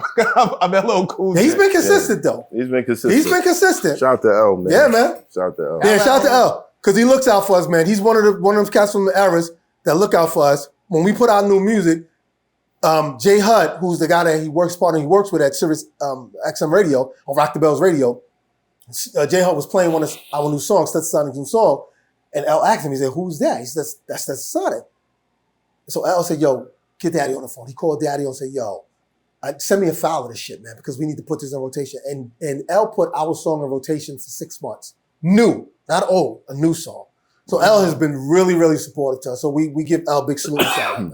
Because he does that for a lot of the OG cats, man. So we appreciate the work that he put in to make sure that, but that's because he said he was happy that we were making new music. He said if you weren't making new music, he would be disappointed. L is really for just make new music. Yeah. That's what he's like, if y'all making new music, if it's good, I got y'all. And that's what we kept telling Kane. He's like, yo, Kane, just make the joints. This is what we doing, make the joint. Special Ed is down with us though. Special Ed was like, yo, let me know. Let's make some new joints. Yeah. It's about, just make it. Whoever's gonna cling to it, gonna cling to it. Whoever don't worry about it. Right. Why did Stetsa Sonic, not the just last album that was, I think a year ago, 2 years ago, the last album y'all dropped, but now they showing love? Oh, the single we put out. Now we're giving up love. Not the album. Right. Before that last album, what was it? Did you know that was going to be the last album? Was there a vibe? Was there an argument? Was something happening? Wait a minute. Are you talking? Let's go back. You talking about the last album, Blood, Sweat, No Tears, or you talking about the single we just did? No, not the single, because that's like. So you talking about the Blood, Sweat, No Tears album? Yeah, talking about the last the Blood, Sweat, No Tears album. We was in different places when we did that album. We weren't even in the same room when we did that album. When we did Blood, Sweat, No Tears, Prince Paul was in one studio, I was in one studio, Daddy was in another studio. We was all over the place with that album. We didn't do that album together as a group. I pulled that album together. Like Daddy-O was doing commercials. Daddy-O half brother, Kedar Massenberg, started managing us. Because once we left Rush Management, so Kedar started managing us. Right. And Daddy-O was doing TV commercials. He was doing the Polly-O string cheese commercial. It's the best part of the pizza. That says Daddy-O. Right. And then he was doing the Dark and Lovely commercials. Dark and Lovely. He was the voiceover for those commercials. Right. So Daddy-O was getting checks. He was getting checks so much that him and Kedar bought a brownstone and putting them in gates, built a studio in the basement where he did the Mary J. Blige's Real Love record. Not you, Puff. We know Daddy-O did it. Right. He did the Real Love remix with Biggie on the verse. Right. So Daddy-O was getting checks. And when we was doing the Blood, Sweat, No Tears album, we weren't even together. We was all over the place. And that album also sparked tensions amongst the group. Because Tom Silverman, not Monica, big shout out to Monica, we love Monica, but Tom Silverman created that.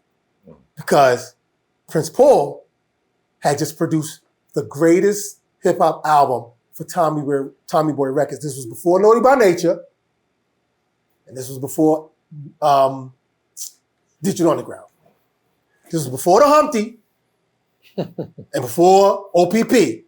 3 Feet High and Rising came out in 89, February of 89. This was way before the Humpty. And Naughty by Nature's OPP. So Tom just thought like, oh my God, even though Tom is lying, we know Planet Rock sold 3 million copies. Stop playing. But we know you hold 2 books. I know I ain't supposed to tell people that, but we know y'all record companies hold 2 books. One book say one, the other book say the other. I was sitting in the meetings and I heard you say that by mistake, Tom Silverman, but. He said the quiet part out loud? What? That he admitted that there was 2 sets of books? Wait. Break that down. Yeah. There's 2 books. There's 2 sets of books. One book tell you what the actual numbers? Yeah, the actual number. And the other book shows you what they were selling as bootlegs to get extra money. Did I get that right, Tom? He did the Motown Berry Gordy thing. Wow. That's crazy. You have 2 sets of books. One book tells you Tom probably gonna call you now. I don't like what he said. I think come on here, Tom. Yeah. Come here and tell Hoffa and them how I'm lying about 2 books. Witness it. So break this down. One book says the actual numbers. Right. One book The says other actual book- number. The other book, they try to defer let's say OPP actually probably sold 5 million copies. Mm-hmm. But one book was the bootleg book. You sold bootleg to certain independent record stores or whatever. They may say, well, we only did 500,000 copies. So literally, OPP only did 2 million copies. But how would they know that with the bootleg though? They keep track of all the money that comes in. Thank you. All the From bread the that comes bootleg? in it. How? Thank you. Because They got a book. They can't. It's like do gambling. but do the bootlegs have barcodes? No, No. not that bootleg. He's Not that, talking no. about if I'm a label and I sell to somebody and I sell it off. How do I say this? I sell it. I don't sell it on the record. In Right. other words, I sell it to you off to the side for this amount of bread, and I keep the bread that you comes mean in. a master? But because How you You know mean that? a master to the bootleggers? say it again. A master to the boot? Yeah, no, Yeah, it's kinda like that. How you know that? Because I control the printing. Exactly. And as long as what I sell it to you for is more than what it costs to Yeah, I'm print, gonna get in trouble. then I make a This shit profit. Nah. So if I got one set of books that says, okay, you guys I don't sold open the door for a lot 100,000, of you guys sold 100,000 on the books. So this is what I have to pay you from. However, what I sold off the books to this person, I don't have to pay you at all. Exactly. So I bootleg my own record. So You I'm Exactly. saying labels were bootlegging their own records? Barry Gordy is Barry Gordy. I know I don't know you, but we know the story, son. We know you bootleg those Supremes and Temptations records. We know. But it's the Barry Gordy trick. Lots of places do. Yeah, a lot of them did. It's not old. Yeah, it's not old. You That's got to know what to But look for for. the purpose of what?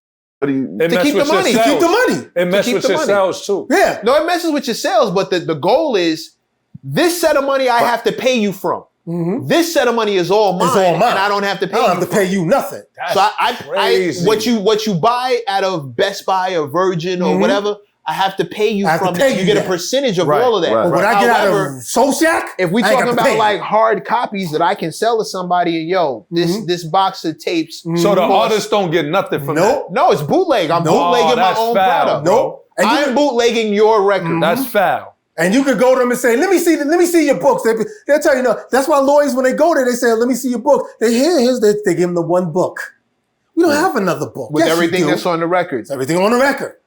Wow. Here's everything we sold to Virgin. Here's everything we sold to this store, that store. Yep. Here's all the shit we sold Yo, man, nationwide. why you Here's look the whole like that, thing. bro? That's foul. That's some foul That shit. shit's old. That's some That's foul just know, old. crazy. Day. Listen, I'm not going to get in trouble. Just come on Half Show and talk about it. Tell them how much of it, y'all know how y'all ran the business. Y'all know. I'm just saying, and the cool thing about it, I know we're going to get into a couple other things, but the cool thing about that, what I learned, you were speaking about Wu-Tang earlier, was that I put that out on my own label. I spent my own money for it. I paid the distributor to distribute it for me. Mhm. People don't know that you could pay distributors to distribute your product and you keep the profit because you've already 100%. paid them. Right. 100%. You've already paid them for their service. Right. A lot of people didn't know that. A lot of people said, well, let's do the 360, the 360. No. Let me pay you. How much is it going to cost me for you to distribute my product in these markets? That's a distribution deal. Right. Mm-hmm. No, but you can pay them so that Yeah. whatever you sell. That's still distro though. Right, no, but I'm saying, but you get to keep the profit. Yeah. You don't have to split the profit with the distro, like, okay, well, we're going to do a 60-30 or 60, whatever. Right. No. I get to do the numbers Man, with what the fuck is a 60-30? Yo, can that be done in streaming? Streaming is a whole nother thing, streaming man. is a whole Streaming is so different- messed up that we confused with that right now. You don't We even confused- know. we You don't confused even the know how streaming. much you're selling. Well, recently they kind of readjusted something. Did they? Don't quote me 100%, but there's supposed to be a 44% increase on streaming revenue towards artists because they adjusted the numbers Really? in favor of the artists. Is that a fact? I got to see that. Yeah, we'll see. Yeah, exactly. I got to see that. Because streaming is a whole No, nother I thing. saw the story, but I you saw saw it, the but is it story. a fact though? I mean, I don't even know if it's taking place yet. But don't forget, the reason why streaming numbers are what the percentage that you get is because of the amount of material that's being released. Like Guru explained it to us. If the pool is this big and there are this many hands in the pool, there's only but so much to go around. You dig? Right. It's hard to describe in this little blip, but there's a reason why you only get this much of a percentage, because there are so many artists releasing music. Right. The share of profit is smaller for every artist that's releasing It's something. like if you drop a fire record, you good, you alright. You know what I mean? Niggas is dropping records every day. Yeah, but streaming, you Every don't 5 minutes. really see money in like that in streaming. Go ahead. Hold on. Because that shit is confusing everybody right now. It's I get it. It's just hard to explain. But it's fucked up. Don't get me wrong. It's fucked up. It's like you get 1 million views. Okay. And you make $2.25. That's fucking crazy. Yeah, no, it's fucked up. Songwriters win 44% streaming payment increase. Major streamers react. Okay. Yeah. Songwriter? What songwriter? Is this a specific The Copyright songwriter? Royalty Board issued a landmark determination Tuesday, May 23rd. That's for I ain't seen particular. That's for a particular record company. Okay, then there you go. There you go. Maintaining up to 44% raise for U.S. songwriters and publishers. Headline rate for mechanicals by the end of the period of 2018 to 20. Yeah, well, The yeah. problem When they took the records, the vinyl, the CDs, and the cassette tapes out of there, copies. it was over. Yeah, physical. It's over copies. for Prince Paul said that when we was trying to do a deal with Tommy Boy with streaming for the old stuff, because I handle everything for Stetsa now. So I'm on the phone with Tom and I'm like, yo, Tom, I spoke to the guys and the guy said, look, you want to do a new deal? We want to do a streaming deal now because we wasn't doing streaming for those 3 albums back then in the 80s and 90s. Right. They didn't exist. Tom told me no. He said, no, we're not going to do no streaming deal. I said, we want to do a 50-50 streaming deal. He told me no. So he said, you know what? Prince Paul said, you know what, Bobby? He said, don't sweat it. He said, I'd rather just make money. I just rather continue to make money off the hard copies. Because you make money off the hard copies than you do on the streaming. Right. Why would they turn on that deal? And have you ever It's checked not to worth see it. if It's not worth it to them. you ever checked to see if your stuff is actually up there? Whose? Stetsa Sonic. Well, our stuff is not on. We're talking because now Tom sold Tommy Boy to Reservoir, so now Reservoir owns all of Tommy Boy's stuff now. Mhm. So we're now in negotiation with Reservoir on getting To get your to masters. get our masters and publishing. De La Soul when y'all saw De La Soul win and got theirs, it took them almost close to 10 years to get that done. Yeah, it was like That wasn't like 2 years or a year. It took them 10 years to get that. Mm-hmm. They've been fighting for that for almost 10 years. That's why you couldn't find their music on streaming platforms. Was that in their contract though? Like What? you get your masters back this time? That's in everybody's contract after a certain year, but then for some strange reason, these record companies got these little trick games that they play on people. Where they keep the masters? Right. No, Yeah, they but they give you reset your- the clock for every album you release. Exactly. That's So if it was fast, 7 out, if son. it was 7 years off the first album, that's Mhm. cool. And then But now it's 7 out. It's 7 years from the point of release. So now when you release another album, it's another 7 years. And then they got this game that they call, they try to tell you, you guys are still in the red? Get the fuck out of here. How are we still in the red after 35 years, motherfucker? They tell you that. I'm telling you, the conversations I be having with these I don't talk to their assistants. I'm talking to them. Like I'm talking to Tom Silverman. What you mean we still in the red? How are we still in the red from 1986? What are you talking about? Because those profits didn't go towards your debt. Oh, it went towards the dead, but No, it it was not supposed in that book. Yeah, it was supposed Right, to. It and just that- This other book. it just didn't.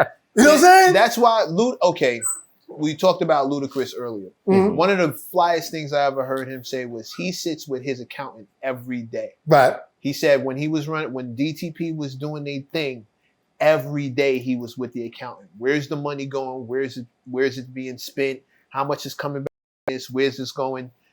It's the unsexy job. It's crossing the T's and dotting the I's. It's the devil is in the details. Mhm. That's where every contract goes left. Remember, I told you, record deals ain't personally, all business. It's all everybody trying to make the best deal for themselves. Mhm. If you walk in there ignorant, that's your fault. Right. It's the other side is not supposed to educate you on what you need to look out for. That's the whole So if you reason why don't people know get something, jerked. if you don't know what's going on, you go in that meeting with a lawyer. entertainment lawyer. And you need to hope But here's he's the thing. good too. You need to hope that entertainment lawyer is up on everything because Some of them are not. Some of them are, but they play with them. mind you, They have a private meeting with them. some of them And negotiate already shit have with them. some of them already have business agreements with people who are associated with the label Right. that they don't want to ruin, and some of them don't know the jargon of this new technology like streaming and shit like that. They don't know how to break that down. You know what I'm saying? So you got to be careful. We're gonna take a 5-minute break.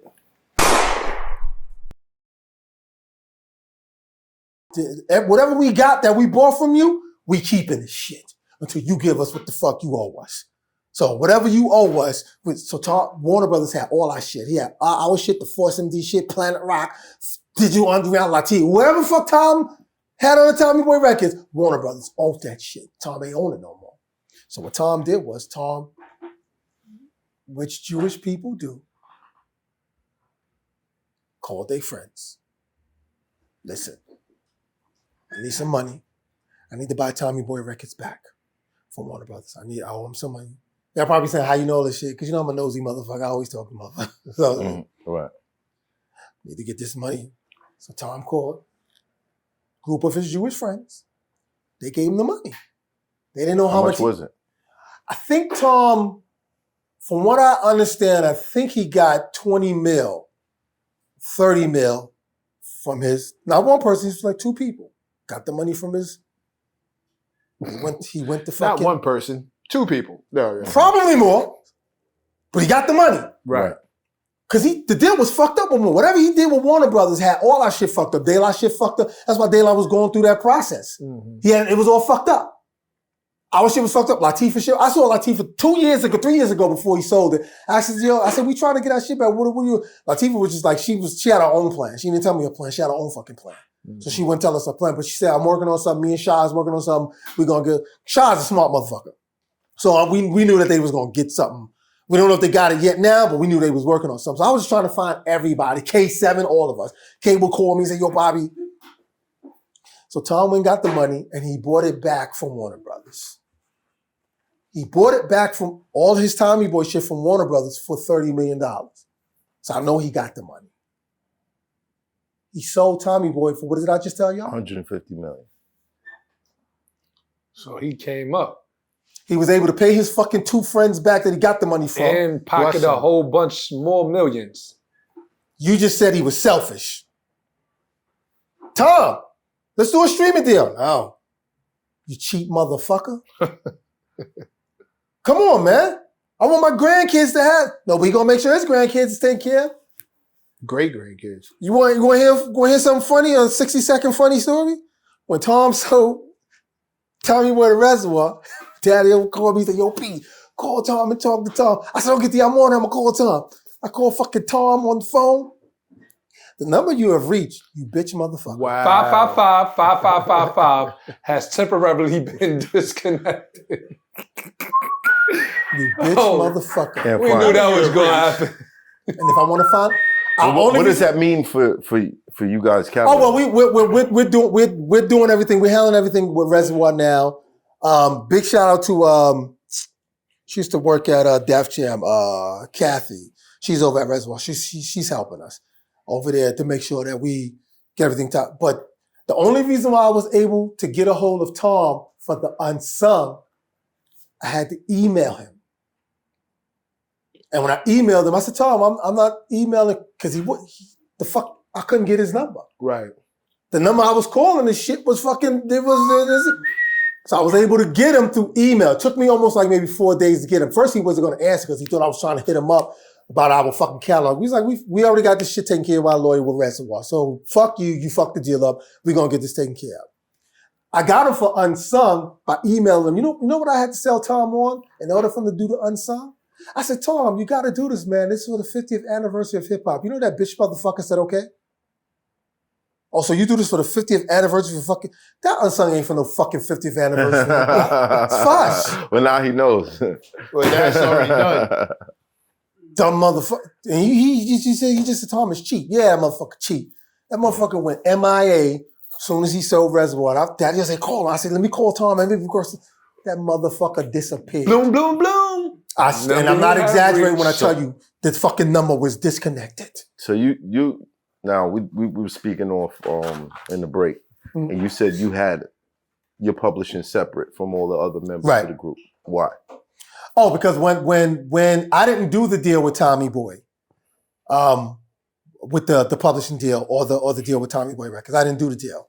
I did a separate deal. So whatever songs that I was writing and producing with Stetsa Sonic, I already had my publishing company already. My publishing company was already built and created through my brother. My brother was a songwriter, it's still a songwriter. My brother was a songwriter. He wrote with Kashif and Lilo Thomas and Melba Moore and all of them. So my brother was already a songwriter. So what I did was I put my publishing company under his publishing company. And he said, when you begin to write and produce your own stuff, you can break from my publishing company. Mm-hmm. I needed to, back then, in order for you to have a publishing company, you had to be under somebody else's publishing company that was successful. Because other publishing company was trying to hear you unless you had a song that was out there, or you signed to them as a publisher and they sell your songs for you. Right. So due to the fact that I was in a group and I was, doing an album, the In Forget album, the Blood, Sweat, and Tears album, so I had to go into my brother's publisher. And that's why my publishing was separate from theirs. I didn't do the... Was it like BMI, ASCAP? Yeah, I'm under BMI. Yeah, BMI. And I'm happy because I still look good because maybe 3-4 weeks before we went to Philadelphia 4 weeks ago, I just got a check. But it wasn't for the Stetsa Sonic records. It was for the Rocky V movie. Because I wrote and produced a song in the movie and it's on the soundtrack. What song? I produced a song called Home Sweet Home. Take You Back Home Sweet Home. It was performed by the group 783. They from Brooklyn, but they moved to Cali. And it's in the movie and it's on the soundtrack. Shout out to MC Ham and his brother for Busted Records because they put it on, it was on Capitol Records on their label. Right. So. And that's where I see the real money from. Because they do these Rocky marathons, and it's not only in New York and America, it's in Japan. I get a sheet, Japan TV, Germany TV, Australia TV. Yeah, Rocky was everywhere. Yeah. Still is. Yeah. Oh, yeah. Yeah. Still is. So I see my checks. I see checks from Stetsa Sonic, but my nice checks is from the Rocky V movie. Like, I'll be like, I'm glad I did that. I'm glad that Brett and Sean, big shout out to Brett and Sean from 783. I was glad I was able to do that record with them. And I did a song called Home Sweet. It's in the movie, and it's also on the soundtrack. I remember I went to the movie theaters just to see the movie, just so when the credits go up, and this is a true story. I swear to God, it's a true story. When the credits went up, everybody was leaving, and when my name came up, I told them, I said, "There's my name right there." And everybody in the theater was like, "Where?" I said, "Right there, Bobby Simmons, Home Sweet Home." Everybody's like, "Yo, congratulations!" I was like, "Yo, I'm gassed up now. My name is in the movie," But right. I was happy because it was actually my second movie I did. The first movie we did as a group, Stetsa Sonic. We did a song called I Ain't Making It in the movie Lean On Me. It was doing the scene when the kids was taking a test when they failed the test. If you remember the song in the movie, it's called I Ain't Making It. It was about that the kids was failing the test and they wasn't going to make it past the test. But the first movie I ever did by myself was Rocky V. And I was like excited because it was like, yeah, Prince Paul is doing good now. I'm doing good. I was like real happy. Right. And right after I did that Rocky V, I was 2 weeks later, I was in the studio doing Karen's One and Shop Ranks, the jam. Everything was kind of, I told you, get better. You see what I'm saying? It got better. Right. Everything was getting better at that point. So I was glad that I did a separate publishing and didn't have to worry about being caught up in T-Girls. Little mess, whatever Tom Silverman was going through. So I was happy about that. Okay. Now, with the Tommy Boy situation, would you say you guys had a fair deal? No. Of course we didn't get a fair deal. What was wrong with it? Well, one of it I said I wasn't going to talk about. So I'm not going to talk about that one. You know what I'm talking about. I got you. But let me tell you why we thought the deal was better than our first deal. The first deal we Stetsa Sonic ever got was a deal from Sugar Hill Records. We won the contest that Mr. Magic did in Coney Island. We beat everybody in the contest. So the deal was Pop Art Records, which Roxanne Shante was on, Profile Records, and Tommy Boy Records. We went with Tommy Boy Records. But that was after we went to Sylvia Robinson's house in Jersey because her son was the one who saw us, Joey. He was, rest in peace, Joey. Right. He was the one that saw us. So Joey was like, he told his moms about us. Yo, these guys, that's Sonic. They got a beatbox guy, and these guys is. So we met Sylvia Robinson. And I knew who Sylvia Robinson was because my father had a big crush on her because, she had that record Pillow Talk out, Talking Sexy. And, as a kid, I grew up to that record. He was like, yo, this. So we went up to Jersey, and Melly Melanin was in the backyard. Yo, Mel, you can come on Hoffa show and you can tell your version of it, but I'm tell my version of it. Right. They was in the backyard playing volleyball. We was like, Melly Mel was in the backyard. Melly Mel. No, I'm sorry, Mel. Let me rephrase that. Some of the other members from Kid Creole, they was playing volleyball in the backyard. And Sylvia Robinson had a mansion. We was like, she had a mansion. She was living in Inglewood, New Jersey. It was like a mansion. Right. Mel came in with these two girls on his shoulders, on his arm.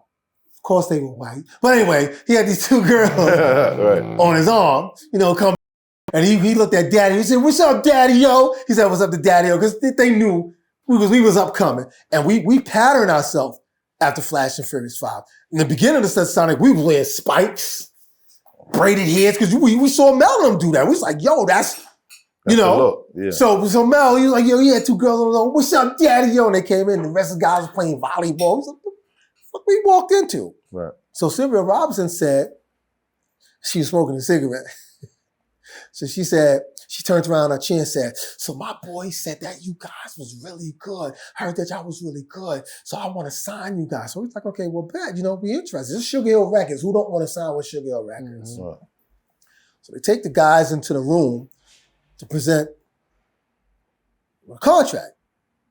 Had it not been from this Muslim brother who was a part of the nation, who looked at our contract and said, if you guys sign this contract, it would be the biggest mistake you guys will ever make in your life.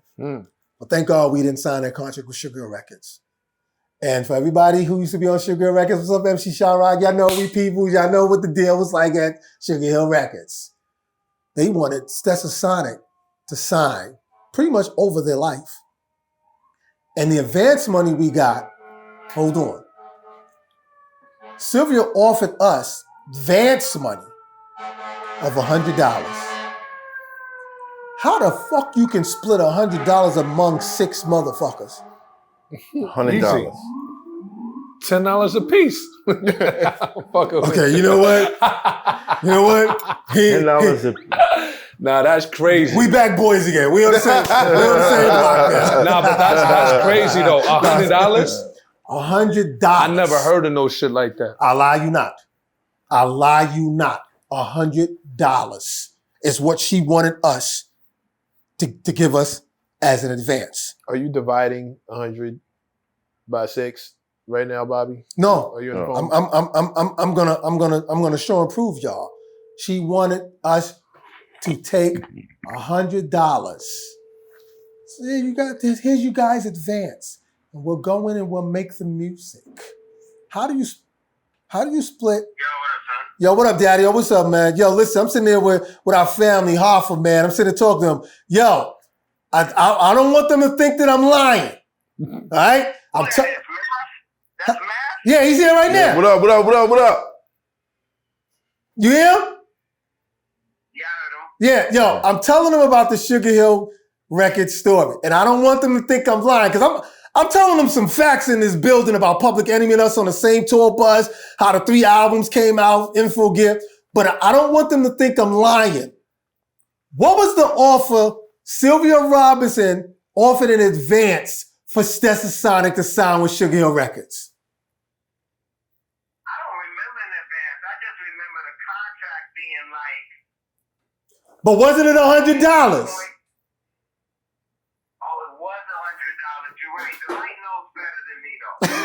To the $100. That's fucked up. You know what I'm saying? That's ridiculous. Like, are you serious? $100. You said, hey, yo, D, let me finish with them, but I'm gonna make sure you and Math get each other's number so y'all get, because you need. Yeah, definitely. Yeah, you need to be up here. Make that happen. And I also told him, when you see it, I also told him that Diddy didn't do that Real Love remix, man. I'm sorry, but I gotta drop the truth here in this building, man. I gotta tell him. Yeah, well, it's true. Exactly. I hit you back. Right. I'm just everything I'm telling you, I'm just going, and I want people to call you and go, yeah, I want this, challenge me. Cause we was there. Right. When I don't want nobody lying to y'all. I mean, and we ain't got nothing to lose for. We ain't walking around beefing with nobody. We just want to, we never ask nobody for nothing. Whatever we do it on our own. We make it happen. We independent like that. So what I'm telling you like, I'm not trying to start trouble with people. I'm just telling you like, this is how we was treated and what happened back then. But it was $100. $100. She offered us $100, split them in among 6 people. Man, we left Sugar Hill Records so quick, but she was trying to impress us because she had the keys to her Rolls Royce car on top of on the system, and it was like under a light, and it was like she wanted us to see it. Like, you guys can have one of these, because she was what they call back then when they gave you cars back then. It wasn't yours, but they leased you a car. Melly Mellum had lease. So dude wasn't there. Y'all would have signed that? Right. If he wasn't, that brother wouldn't. I should have asked Daddy what his name was. A Muslim brother. Had he not looked at that contract and told us that contract was crazy, we would have signed. Thank God we did. Now, to answer your question about Tommy Boy, we wound up going over to Tommy Boy Records. We got a better deal because at least we got $70,000. We got $70,000 in advance, so that was kind of cool. Right. We got $70,000 to do the album plus split amongst ourselves, against the group. So it looked better. But by the time it came down to negotiating second album, there's that story I was telling you about how they were saying we was in the red. We weren't in the red. For those that don't know what in the red mean, can you break that down? It means you owe money. That means you owe money. So whatever they spent on creating the music and distributing it, you haven't paid back. You haven't recouped. They haven't recouped that money yet. There you go. From your percentage, mind you. Right. Not necessarily from the money they made. Right. They definitely made the money back. Right. But from the percentage that you have to pay back, they didn't make it back. Right. But they knew that we did. They knew that we sold, because that On Fire album, we knew. But then again, that's those books we talking about. One of these books is heavier than the other. But anyway, so we got to the second album. Had it not been for somebody who looked out for us, we probably would have got a crazy deal from Tommy. But the deal was able to make the deal better for us. And he made the deal better for us because it was on some thug shit, for real. Don't misunderstand what you're hearing about. It was on some thug shit. It was literally on some, you stand over there by the door and they put the chairs under the door. My guys tell me that's what he did for us.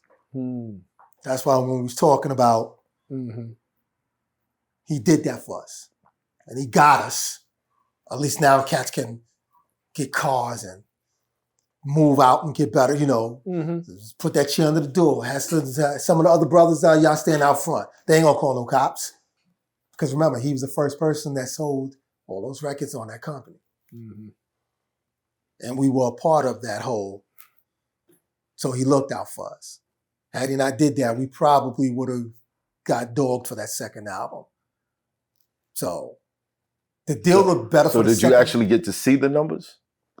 Oh yeah, we got to see it. On the second album, yeah, we did. That's how we knew Sally sold more copies as a single than Talking All That Jazz. And Talking All That Jazz had a video. And that's how we knew that the album went gold. It's probably platinum now. But one of the books said it only did 400,000 copies. Which book said? One of the books. No, you were close. That's the manipulate. The book is the manipulate. I get it. That's crazy. Like, you could have went platinum, but yeah, look, the book said you just sold this amount. Which books? That's crazy. You know what I'm saying? That's fucked up. You see what I'm saying? So we were able to see that. Now, let me move forward to answer his question when he talked about I'm doing the Blood, Sweat, No Tears album. How did the album come about? When we came to the third album, we wanted more money because we knew the Info Gear album did the numbers that it did. We just finished doing a big tour. We toured that whole summer and winter. We toured made some money on the road. So when it came to, and then we did self-destruction coming off the road. Right. Because we went and did self-destruction, and that's when we was working. But that's when everybody was expanding, doing their own little things. So by the time we came to do the third album, I was trying to get money for everybody, but Tom was really penny pinching on the money. I was able to get what little I can get so guys can have money, but we didn't get what we thought we should have. But we felt that, don't worry about it. This third album is going to do what we needed to do because Prince Paul was successful. His name is on it. Daddy-O was successful. His name is on it. I was successful. My name was on it. So we good. We already got gold and platinum records working for us.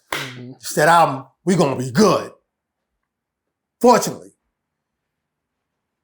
Tom put a, I don't know if I should keep beating him up like this, but he put a stop on it, on the sales. Like cease and desist or just?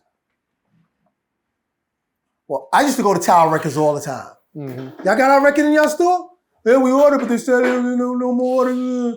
See, Tom didn't know that we were doing things like that because we were already learning about the business. Again, we had family members that was in the business, so we was learning. So I would go on Tower Records, or back then it was the Wiz and whatever stores that was, popping back then. Yo, y'all carrying, y'all ain't got the Stetsa album in there? Yeah, they said that there's, they would give us these stories about how that they put in orders for it, but they said that there was no more orders for the re-up. I'm like, what you mean? So I would call, not Tom. At this time, I would never call Tom. I would call, Laura Hines, who was nice. Laura Hines, said, Laura, get somebody to get on Tom and them, tell them like Tower Records and them, they need more orders. Okay, we gonna get on it. They never called them. Was this a retaliation for the chair under the door? Possibly. The number you have reached. 555 has temporarily been disconnected. Goodbye. Could have been that we was becoming more out of control and being more vocal with them? I remember one time Monica told me, she said, Bobby, you shouldn't say nothing. You don't really have, because I remember I didn't have a deal with T-Girl. And everybody stood up for me, going, no, Bobby should have a safe over because he knows just as much as we know. I knew because I had a family member in the business. Right. That's the reason why I had a separate publishing. So if I had a separate publishing, wouldn't that make you think like he knows something? I'll never forget Monica told me that. Monica said that to me. She said, we was all in the meeting. She said, Bobby, you shouldn't really speak because this is really between the guys and what they had to deal with Tom. And I was like, well, I'm kind of like a spokesperson for them because this is my band. So to answer your question, with a smile on my face, could have been that. Could have been that we was becoming more out of control. Could have been that we was becoming more Brooklyn. And I don't want to say making threats because we never really made threats, but we was loud when it came to what we knew we wanted. So so Tom game was, since they want to be loud, I'm going to pin them against each other. And that's when they pinned Prince Paul against Daddy-O. Oh, no. Tom did that. Tom was like, oh, you should let Prince Paul produce the whole Stetsasonic album. Look what he did for De La Soul. And it was like, yo, Tom, we've been producing the album together as a group for the past 5 years as a group. But Tom didn't look at it like that. Tom looked at it like, well, the third album, Plus When No Tears really didn't do the numbers. Which book didn't do the numbers? Should let Paul produce the next album. Let him do the whole album. And Paul even agreed. Paul said, I'm not doing the whole album. If we're doing an album, we do it as a group. Tom says, he went back to Daddy-O. Pin Daddy-O. Daddy-O, you should talk to the rest of the group. And you should convince the group to let Paul do most of it. And Daddy-O was like, come on, man. And at that time, everybody's egos was going this way. Everybody egos. Well, I don't want to say Paul ego wasn't going there, because Paul ego was going, but our egos was going places.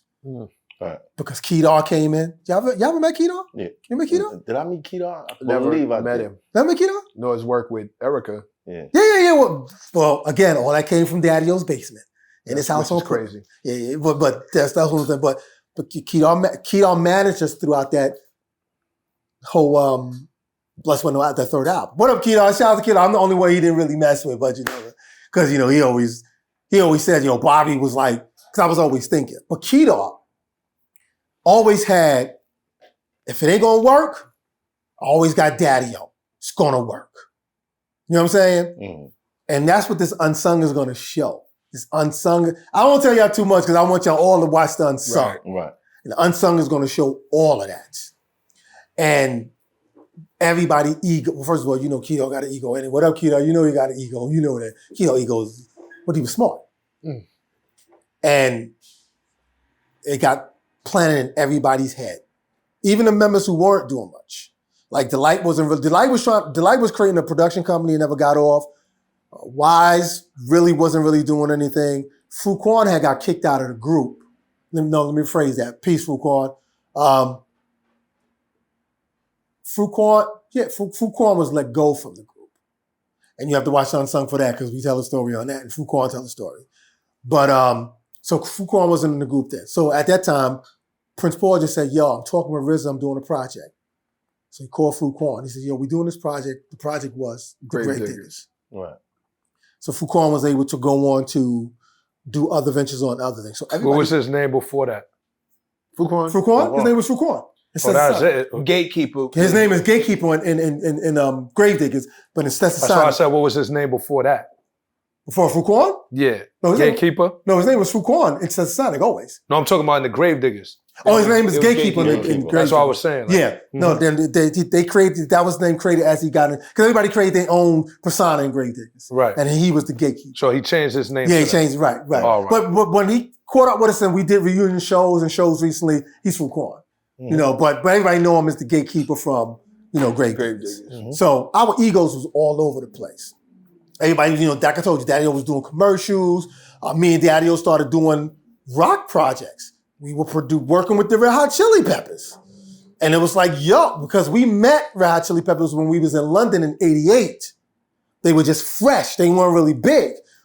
We was in the same hotel. It was us, Public Enemy, Run DMC, and they was like excited. They loved Public Enemy because they were into that noisy rap stuff. They were into that. They loved it that.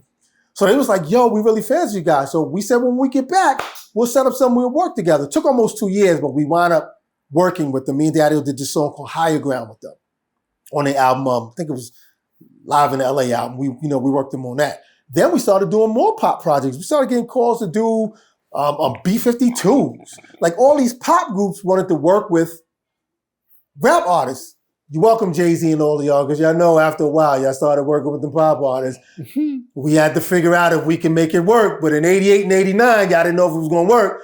Y'all didn't believe in Run DMC. So we started working with these pop artists. And then me and Prince Paul got called to work with the rock band Living Color. They're the first, I don't want to say they was the first black rock band, but they had the record One of the pioneers, Cult of Personality. Cult of Personality. And me and Prince Paul did that album with them. So we started getting calls to work with all these pop and rock. So our egos was all over the place. We was getting flown out places. And we was in Chung King Studios. We was in Green Street Studio. We had sessions open all over the place. I remember Teddy Riley came in one of my sessions. He liked it, the board, because the board, it moves by itself. It was one of those Neve boards where the buttons move by itself. Yeah. It does the wave when you turn it on and shit. And this was like 89, and Teddy Riley was like, what's that? We was like, that's the new Neve board. And he was like, he loved it. We was working on B-52 records and stuff like that. So we was kind of getting our hands wet because that's the reason why we loved Hammer. Because we knew that you can branch out using hip hop and still be involved in rock and pop. Because we're the misfits of the music industry. Right. Grunge and hip hop are the misfits. Because during the 80s, and I'm talking about early 80s, white people, and I'm talking about white breaded suit and tie white people, did not like grunge. They thought it was the worst music in the world. And of course, they didn't like rap music. We were the misfits, but we were the two genres of music in clubs. We were in CBGB. Somebody said, I don't remember hip hop in CBGBs. Yeah, because at 7 o'clock, they would do hip hop, and then at 10 o'clock, they would do grunge. That's how it was. That's how Blondie got to see Funky 4 Plus One More, Crash Crew. She got to see them because while they were waiting to do they punk shows, 7 o'clock, you get to watch the hip hop shows. So that's why and Fat Five Freddy was there that night. That's why Fat Five Freddy showed me everybody's. She was in CBGB's watching the Crash Crew. And am I getting it right, fellas? Y'all know I know my history. Watching them do this in the club. I remember I had an argument with a guy. He was like, oh, white people weren't into hip hop until Snoop Dogg. I said, white people was watching because the Beastie Boys was a grunge band. Right. And they were watching those guys in them CBGBs because they was playing CBGBs. And then they decided, yo, we need to do that. Because one of the greatest hip-hop albums ever, to me, in my expert opinion, License to Ill by the Beastie Boys. The greatest hip-hop album, one of greatest hip-hop albums ever by white boys. License to Ill. The craziest album ever. No disrespect to Eminem, because Eminem and Dre did some work. But that License to Ill. Man, when you hear that, oh, here's a little story I'm about to tell about 3 young brothers that you know so well. Man. And when you hear that beat play backwards, it drove Missy Elliott crazy that she had to sample it for if it's worth getting there, she had to sample it for it. That zoom, zoom, zoom, zoom. You hear that in the club and people whopping, man. And then, of course, No Sleep to Brooklyn. They had crazy joints on the album. They had to be one of the. I mean, Rick Rubin did his thing on that album, like with the Beasties, and the Beasties were a band. They were a grunge punk band. Right. But when they saw Crash Crew and flashing them at CBG, they was like, no, we need to do that, and they did it. And that's where it came. Because people. I keep talking to people who think I don't want to say they don't know the history, but when they start talking about white people. The white people got into hip hop doing with Snoop Dogg. No, white people were digging hip hop when those cats were doing it. Blondie is a perfect example. She rapped about it and told you. You know what I'm saying? Somebody said, I don't know where I got it from. Maybe you could probably find it later. Somebody said this such and such was the first rap group to ever play Saturday Night Live. I can't remember who the group was. But the first rap group to ever play Saturday Night Live was Funky 4 Plus One More. They were the first. Who did they say it was? I can't remember. I gotta look for somebody was on social media asking. No, they were saying the first rap group to ever play Saturday Night Live. I can't remember the name they said. And I was like, Was it Run DMC? No, it was somebody else. And I'm like, how y'all gonna say that? Funky 4 was the first one because Blondie was booked on Saturday Night Live to perform. That was, what's that record she had? Heart of Glass. Mm-hmm. She said, I don't want to perform Heart of Glass. She said, I want to show you something I'm seeing in these clubs with these groups. She said, I'll do Saturday Night Live if you let them perform. And they performed. Funky 4 Plus One More. They were the first rap group ever. Yeah, on Saturday Night Live. Yep.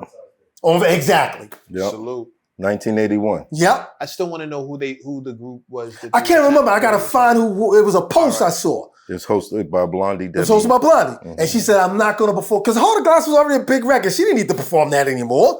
She said, I've been seeing something in this club with CBGBs. She said, I've been seeing something in the club and you got to see these groups and blah, blah, blah. And she said, I'll host Saturday Night Live and do the skits if you let this group perform. And it's documentary. It's a shame CBGB's is going. Yeah. I would have swore they would have landmarked that spot. Yeah. That came out of there. But you know what happened? Hip-hop happened. Hip-hop destroyed everything. Hip-hop destroyed rock and roll. Hip-hop destroyed grunge. Hip-hop destroyed rock. It was like, y'all don't have... Blink-182, the reason why you want to do a record with Jay-Z is because it's hip-hop. CBGB's could have transitional. I remember they had battles in the basement. Ralph McDaniels hosted a couple of things. Like but the problem with that was CBGB's was really a grunge club, a grunge rock club. It wasn't really about hip hop and a hardcore rock club. But they was fair and said, well, you guys could have 7 o'clock if it's going to make a little bit of money. What they doing in the Bronx? Have them come down here. And people came down. Right. The CBGs, we'll go see Flash and Cold Crush and we'll go down there. And it didn't pack the place, but it made a little money. Mm-hmm. It was a grunge club. After, what's my man name? I met him one time and I was hurt when he killed himself. Kurt Cobain. Oh, man. When they happened and then after that, hip-hop murdered grunge. The Ramones came out of CBG. Yep. All these Yep. Legendary rock groups played that spot. Hip hop murdered. Kane, NWA, Snoop Dogg, Tupac. Name them all. They murdered it. You couldn't get a grunge act to break on MTV. Wow. You couldn't get them. They had to do corny poppy records. Let's love, small world. You have to get them to do those to get on MTV. Other than that, do a combination with a rapper. Yeah, we'll do an unplug with Jay-Z, Blink 182 or whatever, a record. You're welcome, Jay-Z. I'm gonna keep saying that because y'all don't know.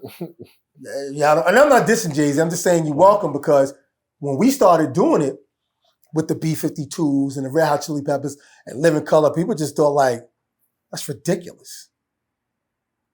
Like, so you didn't like Rockbox or King of Rock? But King of Rock and Rockbox and Walk This Way was already done. Everybody was in the BDP mode. Everybody was in the Everyday Rockin' mode. Everybody was in the Big Daddy Kane mode. There was no rock and rap, no Run DMC. You were the pitter of it. It ends there. Right. We was like, well, we want to work with these guys. So you welcome, Jay-Z, all of y'all. See what we did? We stood up for it. So what year is this? When all of that was happening up Stetsonic, when we was producing all that was 91. 91. Okay. So let's fast forward I just went to Africa and we came back from Africa. I'll tell you about that too later, but meeting Nelson Mandela was if I died back then, I would have been happy. But anyway, go. Right. All right. 93. Mm-hmm. Is that when you started Flavor Videos? I started Flavor Videos in 93. But prior to Flavor Videos, the show was called AHV, American Hot Videos. And I had a partner. Her name was Rosie G. She was a white girl. Italian girl. She was Italian. Mm-hmm. The Italian people don't like to be called white. What do you mean we're white? Italian girl. That's what they say. I don't know. I got nothing. I come across it. I got nothing. So I used to do it with her. Right. She had gotten into a cab accident. And the guy who was doing the show at the time had a problem with the owner at the station, which was a PBS station. a Metro Access station. And so he quit. He went to Miami. He just said, fuck it. So there was no use for it no more. So the guy who owned the station knew that this hip hop thing is generating people to watch and listen to this music. He was a German dude. Right. All he had was psychic readers. He had psychic readers that would stay there and just take phone calls all day, or people would take phone calls, whatever. He said, but yo, he said, that thing you was doing with Jack, his name was Jack, the thing you was doing with Jack, you think you would want to do that again some more? And I said, yeah, I'll do it. Why? What you got in mind? He said, well, look, I'm looking for you to do whatever you want to do. Mm-hmm. I said, well, look, let me do a video show. Coming out of Ralph, I was like, let me do a video show. The difference between me and Ralph, and I always tell people this, and let me get people straight on Hoffa and the Family Show real quick. Ralph McDaniels not only was my mentor, but he gave me my first gig. He hooked me up. So everybody stop that nonsense with the Ralph McDaniels and Flip. That wasn't even happening. Right. Ralph, when I started Flavor Videos, I wanted to do something because I couldn't do what Ralph was doing. Ralph was going in the communities. When Video Music Box was on, we was out there with Ralph with Sonny. What was his name? What was Lumumba's father's name?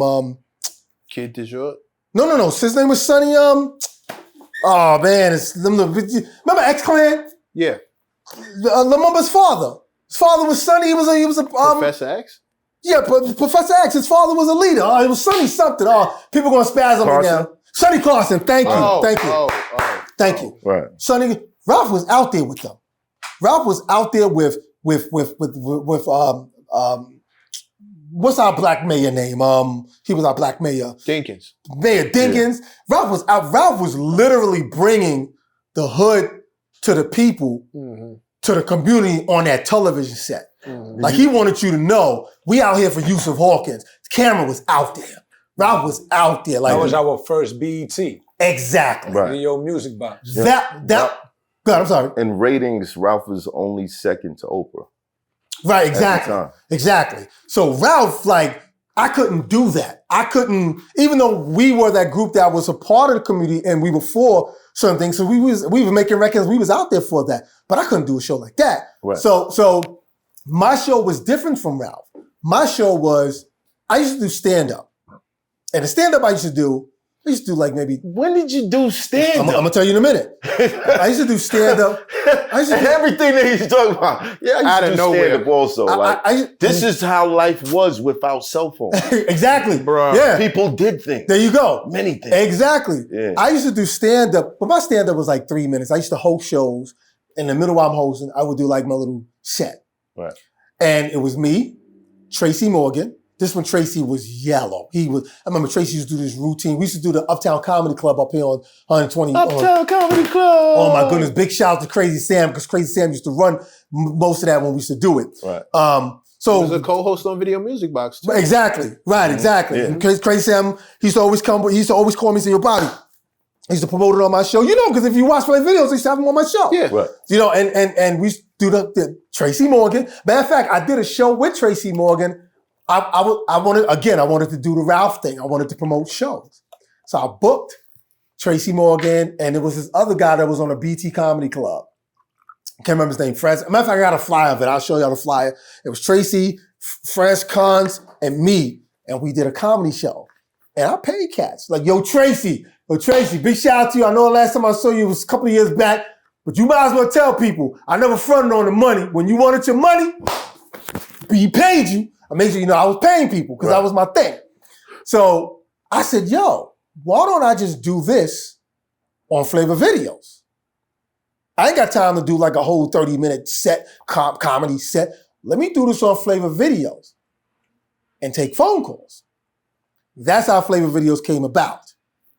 The videos were secondary to me. What was important to me on Flava Videos was doing skits. That's how I was being able to start doing this skits.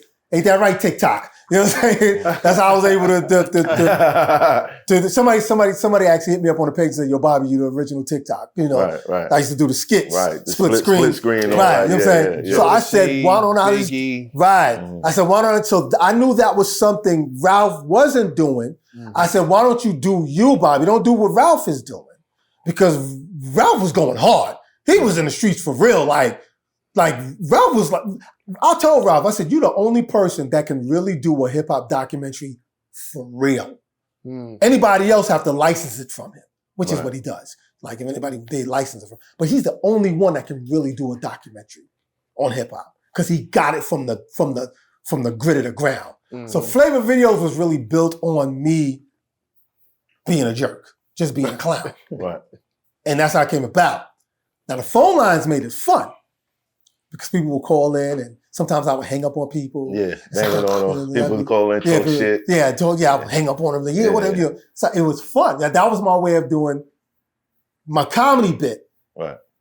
The other thing that made me do it was the fact that if you didn't like what I was saying and I wasn't funny, if you ever noticed, I always applauded myself. Yeah, Bobby. Right. I would have. There was no audience there. It was me applauding myself. Right. Like if it was funny to me, I'm applauding. Now if it was funny at home, then you would say I'm laughing. Yo, B, you stupid. I didn't know if you was laughing at home or not. Right. You could have been like, this dude is corny. Change the channel. Right. But thank God people watch the dumb things that I used to do. And, you know, literally. Right. And yo, Nori, what up, Nori? That's my dude. But yo, you might as well tell people you got that applaud thing for me, Nori. Stop lying to people. You got that applaud Yo, for my me. man Bobby's claiming everything today. He's on, taking Nori. everything back. Come on, Nori. I was the only person in that studio going, yeah. And I got it documented on tape. So we talking about 94. And you know, because you was up, and shout out to my people on Rikers, you know, you was up there talking about big shout out to everybody in C74. Come on, you know, y'all was.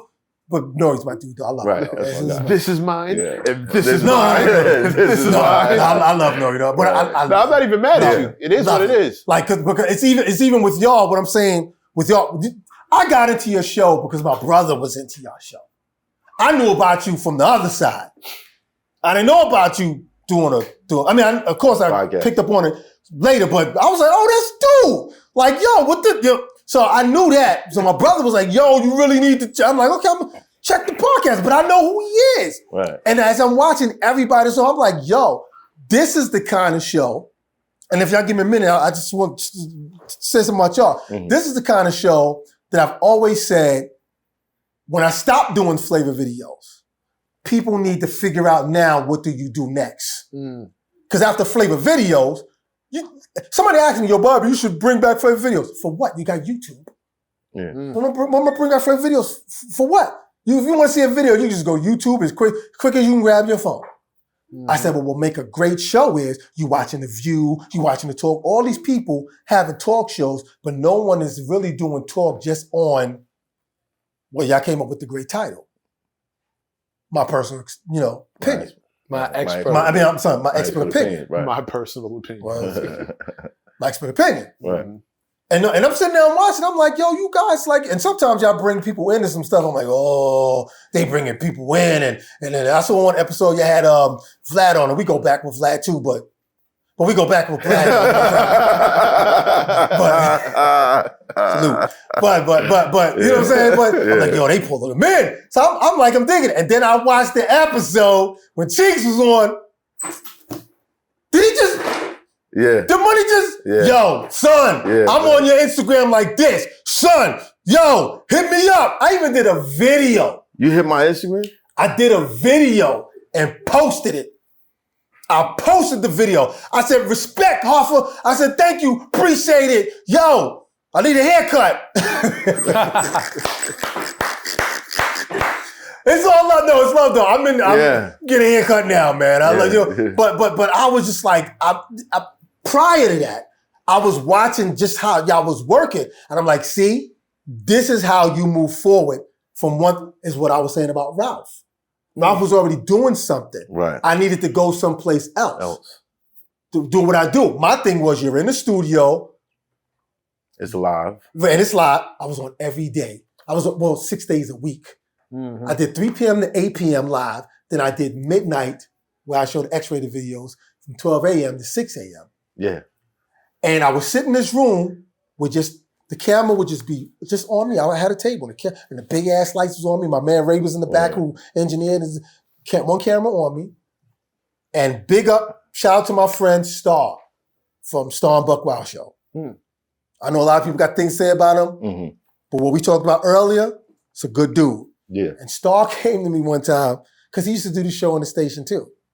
And he came to me, he said, yo, man. He said, me and my girlfriend, we be at home watching you do that late night show, showing X-rated videos, man. And he said, I can't understand how you just sit in front of that camera and you just be talking and people paying attention. Wow. Now look at him. Crazy. Crazy. Yeah. He said, you just sitting, because he know what the studio look like. He records there. And he takes callers too. He takes, right. He said, you sitting in front of that camera and you just talking. And people sitting at home laughing. I don't know they laughing, but he's saying, my girl was bugging out. My girl was like, yo, this guy is stupid. And he said, he said, only a special kind, and I am special, so he's only a special kind of person can do that. Right. And I appreciate that from me and Star have been friends since then, and we're still friends now. Give me the loot. He's a good dude. I can dig it. He's a good dude. How were you monetizing this? What do you mean? Back then. Flavor videos. Like the ratings and stuff? No, No, just the how show. you How were you making money? making money off of it? Oh, well, the guy who owned the station wanted to pay me because I was a personality. I was in a popular group. He felt I was a popular face. And he said, well, look, you can promote the hip hop videos because I need my psychic readers to, it was all about the psychic readers to him. It was all about them. The numbers is not doing good. I need them to, so when you go on, that's why you always saw me on the side. I'd be like, hey girls, how you doing? Yeah. There was another rooms and stuff like that. Yeah, He wanted, waving this. right. Yeah. He wanted me to draw more attention to them. Right. He said, but you could do whatever you want. Just draw attention to them. Now, this is what me and you were talking about earlier. We're going to come to this since we're talking about money.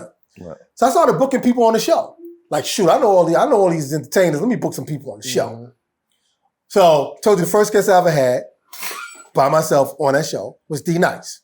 Okay. D Nice was cool. You know, this is still my dude to this day. Right. My second guest was R. Kelly. And I showed it to you. I got it. R. Kelly was my. This was 93? Yeah, 93. It was 93. Right. This is when he was doing that. That's when he was doing that. Hey, Mr. DJ, or whatever. He was doing that then. And I was, at least I thought, I was cool with R. Kelly for a minute. Because this was back then, we had beepers. R. Kelly would come through town.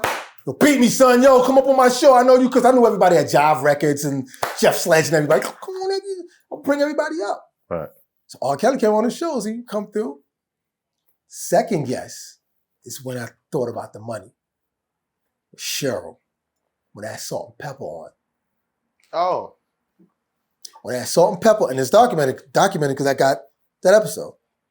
And she asked me when we took a break and we went into Let's Talk About Sex video. Mm-hmm. And while we was breaking, she leaned over to me and she said, are you getting money off these phone calls? And I said, no.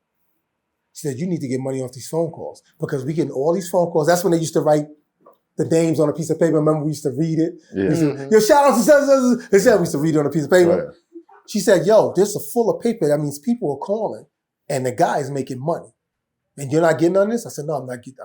He's paying me as a Personality. a personality. Right. She said, no, you need to get money. So I'm like, okay, Cheryl's cool people. I know her since the Latin Quarters days. I'm gonna take her advice. When Dame Dash came through,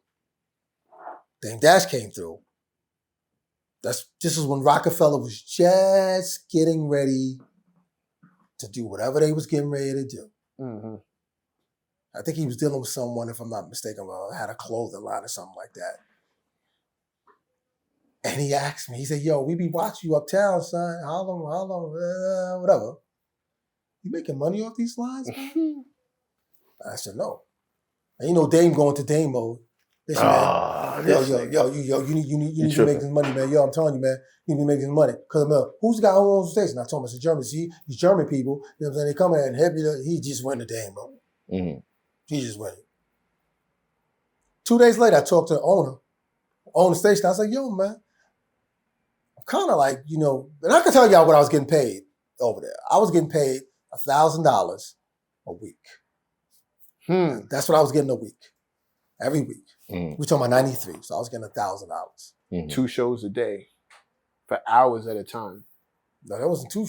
Yeah, you're absolutely right. Yeah, 2 shows a day for hours at a time. I was getting paid $1,000. But when Dame and Cheryl Salton was telling me you need to make money off the lines, that's when I realized the lines is making the money. He didn't want to do it, but he caved in when I said, well, I'm going to take all my acts. I'm going to bring no more acts up here. I'm not going to do the show no more. So the show was dead for 2 days. I didn't come on for 2 days. And then he called me back and he said, okay, I'll work it out. And he worked the deal out with me online. So with that $1,000 check I was getting, he added the salary of what I was getting calls for and what the psychic readers was getting called for. Because remember, I was promoting them. Right. So my check turned into $2,800 a week. Is what I was making over there. Now, of course, later on towards the end, I tried to up the divvy a little bit more because we're talking about 93 all the way to 2007. I'm not staying at $2,800. Right. That's how I was making the money. Everybody thought I was making money off of people paying me to play the videos. Mm-hmm. I told people, if you're coming on my show, yo, Hoff, you coming on my show? Yo, how much you cost to play my video? Nothing, just bring me the video. I told 50 Cent the same thing too. I remember when Your Life Is On Your Line first came out and BT wouldn't play it. Yeah, y'all know y'all wasn't playing it. I'm gonna get at y'all in a minute. Mm-hmm. They weren't playing it. Right. So I played it. I didn't care what I don't care if you shot it with a camcorder. Bring it up. I play people's video who shot videos with camcorders. I'm just gonna play it because the show wasn't about professional programming. It was about me. And after the video, you're gonna see my skit of Jodeci. Right. It was about me playing my skits. Right. So the video was like my opening acts. That's what I did the show for. And I would just tell people, bring the videos up. And they all brought it up. There were certain people who came through who I brought on, never came back. Then there was people who came on, came back again. I had Mary J. Blige on my show, came back. I had I had Eminem on the show. Actually, Eminem came on my show. This was late. This was like 99, maybe 99 or 2000. Eminem came on my show. Nobody really, except for the people who knew the cipher. Lyricist Lounge guys. They knew, but people they knew who the fuck he was. And when I had him on the show, the album wasn't coming out till 6 months later. So I had dibs on keep repeating that episode if I wanted to repeat it until the album came out. Nobody knew who the fuck he was. I had him on the show. We did the interview in the bathroom and we literally took a piss. In the back. It's documented. I got it on here. It's on video. Like we're in the urine, like we're pissing. Yeah. And I said, we'll be right back, y'all, and we peeing. He peeing too.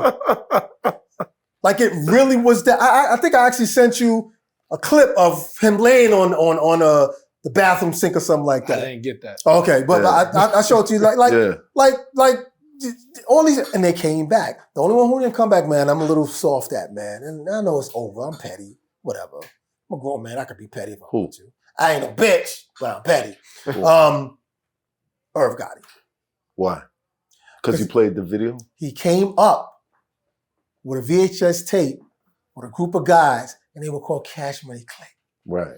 Everybody in the hood knew Flavor Videos because it's like, yo, that's that antenna TV guy. Right. You gotta fix the antenna. He plays anything. Right.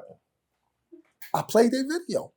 People kept calling, play that shit again. So I was getting buzz for him, like, yo, all I need from you, as I told everybody else, whenever you get ready to drop something else, come back up. I don't need no money. I'm cool with this. You ain't got to pay me. Just come back up because you helping me. Right. Come back up. All of a sudden, not DMX, because we knew he was producing DMX and he had a hand in DMX. That stays on to the side. When Ja Rule blew up, get him up here, son. Never heard from him. Nothing changed. This never got a call back. Same difference. Yeah, exactly. Never came back up. I know you're watching this, Irv, because I know you watch this. And you're probably saying, yeah, Irv, come on, man, mama, come on. But I'm not mad at you. I'm just saying I know that they felt, and I'm putting everybody on blast. And I'm going to put Ralph in this too, meaning I'm going to defend Ralph too, Ralph McDaniels. Most of those cats felt like, we don't need them no more. We got MTV. MTV is now hard on hip-hop now. Right. Yeah, they got Yo MTV Rap, but MTV Raps. Yo No. The Basement. No, that's BT. That's BT. Oh, No, shit. but I know what you're getting at. I'm talking about when MTV started putting hip hop videos in rotation. This is not just a 20, separate. They had the top 20 down. The This top wasn't 50. right. This wasn't just a separate Yo MTV Rap. This was like, no, we might as well play this right behind whatever white artist we playing. Right. Britney in the. This is when It was mixing the rap with the right. Yeah. So they kind of felt like. I'm sorry. They kind of felt like. And I'm talking about. They must have got a hold of y'all ratings. Well, let me get through this and I'm going to tell you about BET in a minute. Yeah. But they kind of felt like, I'm talking about the urban, I felt like, well, we got MTV in our We pocket. don't need these little urban stations. Exactly. Like, why we going to come back up there for? Yo, but the hood watched. And then my show expanded. The guy who owned the station had a fee that went into Florida, Atlanta, Georgia, and Philly. I was getting calls from people on Poker Beans in Liberty City. You would get a delay, but they'd be like, yo, Bobby, yo, what's up? And you hear me, yo, what's up? Yo, do me a favor, play that video by such such. Yo, who's this? This such such. I'm calling from Liberty City, homie. I'm calling from Pocket Beans, homie. How many times you have to tell people to turn on their TV? I lie. I remember that. Because of the delay. Yo, turn on your TV. Yeah. I can hear me clicking. Yeah, because of the delay. Yeah. But they felt like, and I hate doing this, because like I said, I'm being petty, and Irv, you cool people. I know how business is moving. But it made us feel like, well, you don't need us no more. That's not just you. And a lot of journalists feel like that. And that's corny across the board. A lot of us have always felt like the second an artist gets on, they're cool to do Vibe, Source, Double XL, Ebony, Jet. The second they get on and blow up, all of a sudden they get a new publicist from some firm. Right. They only do Vanity Fair. They only do Cosmopolitan. And the black spaces can't get them in. Yeah, I do feel that way about certain artists when I see the platforms that they choose to sit on. And I'm like, that's cool. but still kind of touch base Where you from? with Exactly. with the people it's about what you do. Yo, Hoff, as far as I knew, I literally had, or people was telling me, I had the hood. Like, I literally had Brownsville, You Queens. did. You did. And so it's like, yo, but don't you want to talk to them first, Earth? Like, this is the hood. Like, come on. Like, Right. it was just like, And then in that time, everybody didn't have cable. you know how many Yeah. times people would call Like me? niggas had, you had certain people Yep. that I can't afford it. Yep. So you had regular But TV. I got this. Right. Right? I got Yeah, this. so Yeah, that's why exactly. it made Right. sense for for them to play their music. on that. Exactly. In And the videos. I gave a lot of people, I don't want to say I gave opportunities. Let's just say that I didn't have a problem with bringing them on because, again, I like listening to new artists and new music, whether I liked it or not. It wasn't my job to like it and go, I ain't playing that garbage. Star was good at that. But, I was like, I ain't playing. I was like, no, if I didn't like it, I'm still going to play it because someone who's watching me may like it. I'm going to give you a perfect example. And if you watch Flava videos, I'm sure y'all know this. So I got Miami now. So Slip and Slide Records started mailing me this stuff. This was way before they got to deal with Atlantic Records. So I'm an idiot. I'm a clown. I'm a fool. I like records that sound goofy and crazy. Right. So I got this video. To the brim. No. I'm gonna put people on blast. And I got document dates when they started playing it. So BET, don't be trying to get somebody to come up here that represent BET. Somebody, no, we was the first to know. Because I'm going to come back on it with Hoff, sit in the chair with y'all and look at you just like this. What? Don't lie. He said, don't lie. BET was not playing these videos. Facts. Because they thought it was corny. I said, well, I'm going to play it because the record is funny. I love it. So I played the video, and I played the video 4 or 5 times for me. Nobody called for it. I just played it 4 or 5 times because I was just an idiot. Yo, Ray, play that back again. Play it back. You know what video it was? That's just my baby daddy. Oh, yeah. That's just my baby daddy. Yeah, facts. Say you played it first, BT. Yeah. Say you played it first. Y'all thought it was corny. It wasn't on the charts. It wasn't in rotation. I played it because I just thought it was funny. Right. And I would play, and I got people into it. Then days later, people was like, yo, Bobby, play that video that you be making fun of. I'm like, what video? That's something about my baby daddy. And B-Rock and the Biz got on. Then BT decided, oh, maybe it's doing numbers. Let's play it. I put BT on blast because I used to do 106 in Park with Free and AJ. Right. So I'm putting y'all on blast because I noticed a lot of things y'all was doing, and y'all always want to co-sign things first. You're not co-signing B-Rock and the Biz first. So did you think about like taking your talents to South Beach in a way, like maybe now you I did go become there. programming director I did. for one of these? Like, I did go. We went down to South Beach because the guy who owned the station. Not literally South Beach. I mean that in the LeBron sense, as far as like, you know how it's supposed to be done. You've seen these other shows fuck it up, and you did it successful for all these years. Maybe the next transition, I would think, would be, hey, BET, MTV, why don't you let me program a show? Well, it's now that hey, Mecca brought it up, so I'm gonna say it. Well, shit. I did. Shout out to Stephen Hill. But anyway. That was it. Stephen Hill saw my video, the Jennifer Holiday skit, the Dream Girl skit. And I'm Italian. Remember the skit I did? One side I had on a scarf and a knife, and then the other side it was the Dream Girl skit. Right.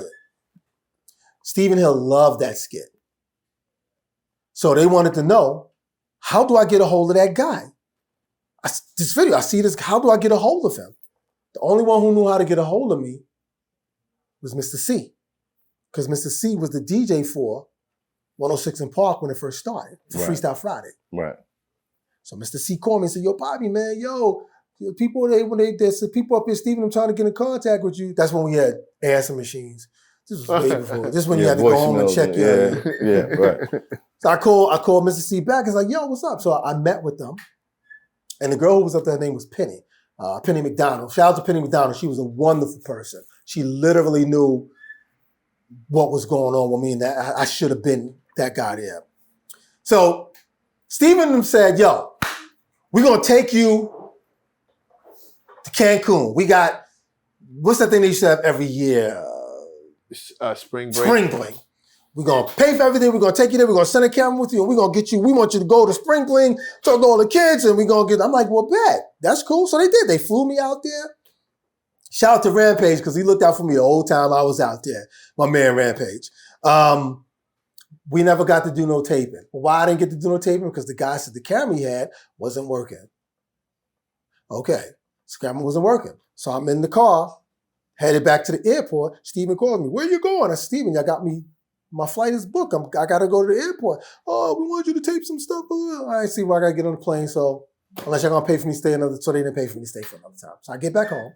So I go to BT's office, which is at the time on 59th Street over there on, that's when they moved downtown. And Steven said to me, he said, yo, Bobby, he said, we sorry it didn't work out, Cancun, but we're going to find something for you. Hang around here. We're going to find something for you. I'm like, okay, I got patience. I'm still doing flavor videos. It ain't like I quit flavor videos to do. To do that. Right, you know what I'm saying? And everybody at BT, all the production people, I'm like, y'all work for BT and y'all watching flavor videos? They would all come to me, yo, what you gonna play tonight? I'm like, y'all ain't got cable? Y'all work for BT. Right. But they was all watching, because, you know, cats would smoke, light up, and yo, B, play that, put them on the glass, you know, so. Word. That kind of thing. You know what I'm saying? That's what I saw it for the first Exactly, time. you know what I'm saying? It was that kind of thing. So, I was a little kid. So, that and sitting on Chrome by Master Ace. Right. That one. All those videos I would play. So, they never found nothing for me, but he said, yo, he had Penny, the girl who I worked for him, said, listen, find him something to do until we can find something for him. So they gave me the job, 106 in Park. So I was a DJ for 106 in Park. Free Nation was like, yo, we got DJ Bobby Simmons. I'm a DJ every Friday for the Freestyle Friday. Right. A couple of months go by, so I'm no longer doing Freestyle Friday. This was the day Beyonce showed up. That was the first time I ever met Beyonce. That's when she had that, what's that, Austin Powers song she did. This was way before the Crazy in Love, that whatever. And the show was hers. Something was going on that day that there were certain people they didn't want in that building, and I was one of them.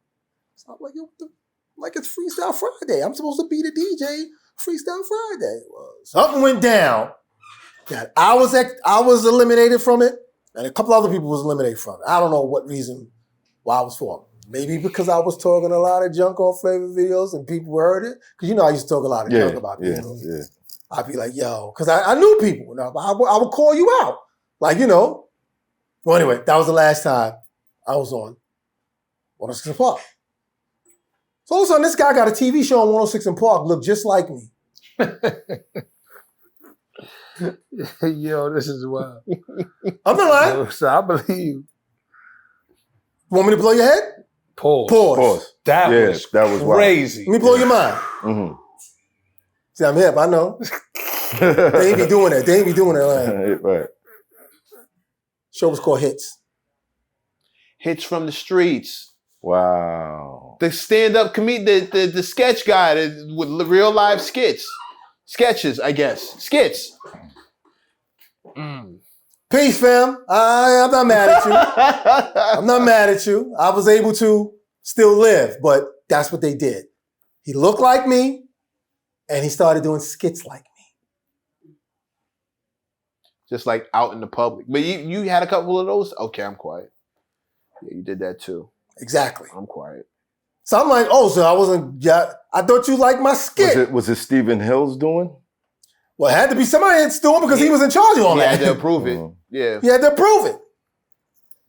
Now, I know he probably watching, I'm not even going to say probably. I know Stephen Ellis is watching because he's always watching stuff that he can get his wife on. Chantel, no, she dope though. You know his wife, right? Mm-hmm. Chantel, well, she's dope. She's nice though. She's nice though.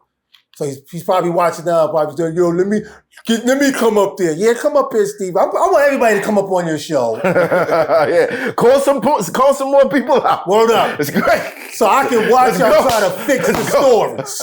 Because I ain't got nothing to lose. It ain't like I've been clout chasing. Y'all see me on Instagram or clout chasing? Wow. I'm not clout chasing. It's like this is what literally happened. Some of it is good and some of it is bad. Some of it is just like, but this is what really happened. I'm not doing a Jaguar right. I'm not doing that. Right. You know what I'm saying? It's like I'm just telling you, like, this. You asked me why I didn't Right. No, you're literally asking, You're answering the speaking your question. truth. Listen, your truth is your truth. That's it. That's all it was. It's not even your truth. It's just what happened. Exactly. It's Right. what happened. So I'm not saying Stephen Hill is the dog. I'm just saying this is what happened.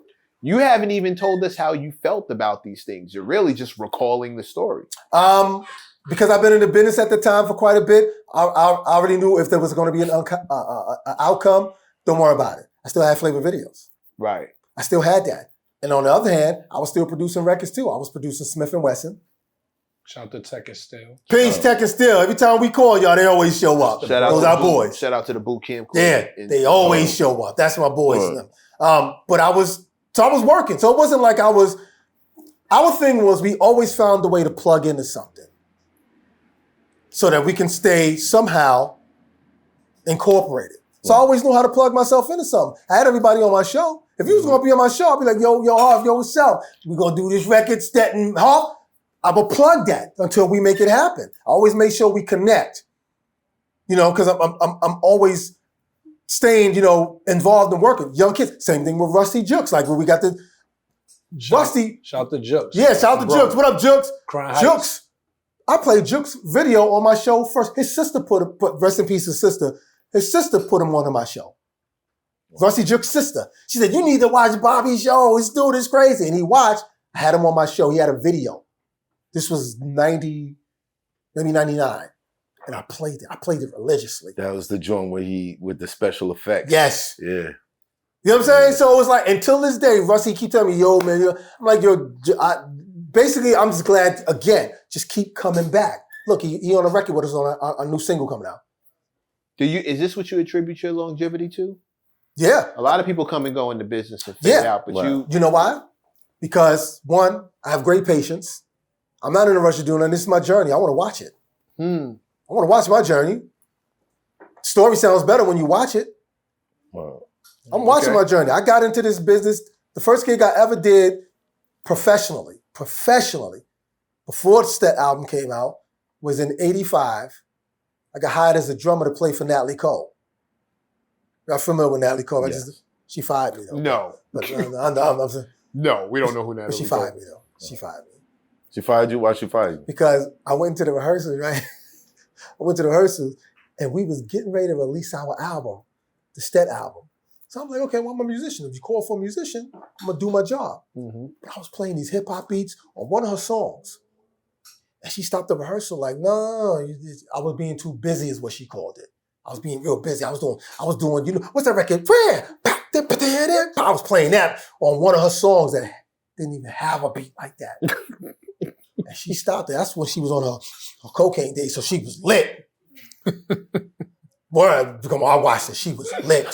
Yo. It's facts. People know I'm not lying. Right. Yo. She stopped the rehearsal, and the guy who hired me was a keyboard player. I'm not going to say his name because he probably going to be like, yo, Bobby. Leave me out of that. Yeah, exactly. Right?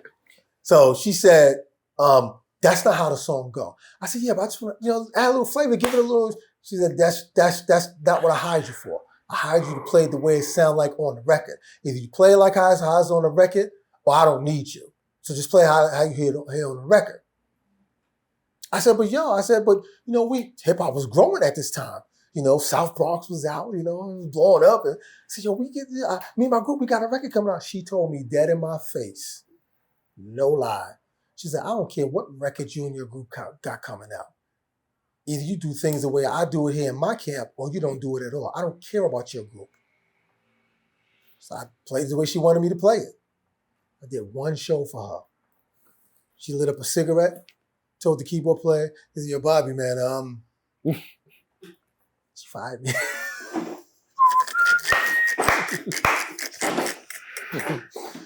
Everybody that knows me, even Natalie's family, I've been telling that story for years. Yeah. She fired me. Wow. But I was amped. We was getting ready to release a Stetsa Sonic record. I was amped. We was getting ready to blow You up. were hype. I was amped. Right. That's that 17-year-old in you. I was amped.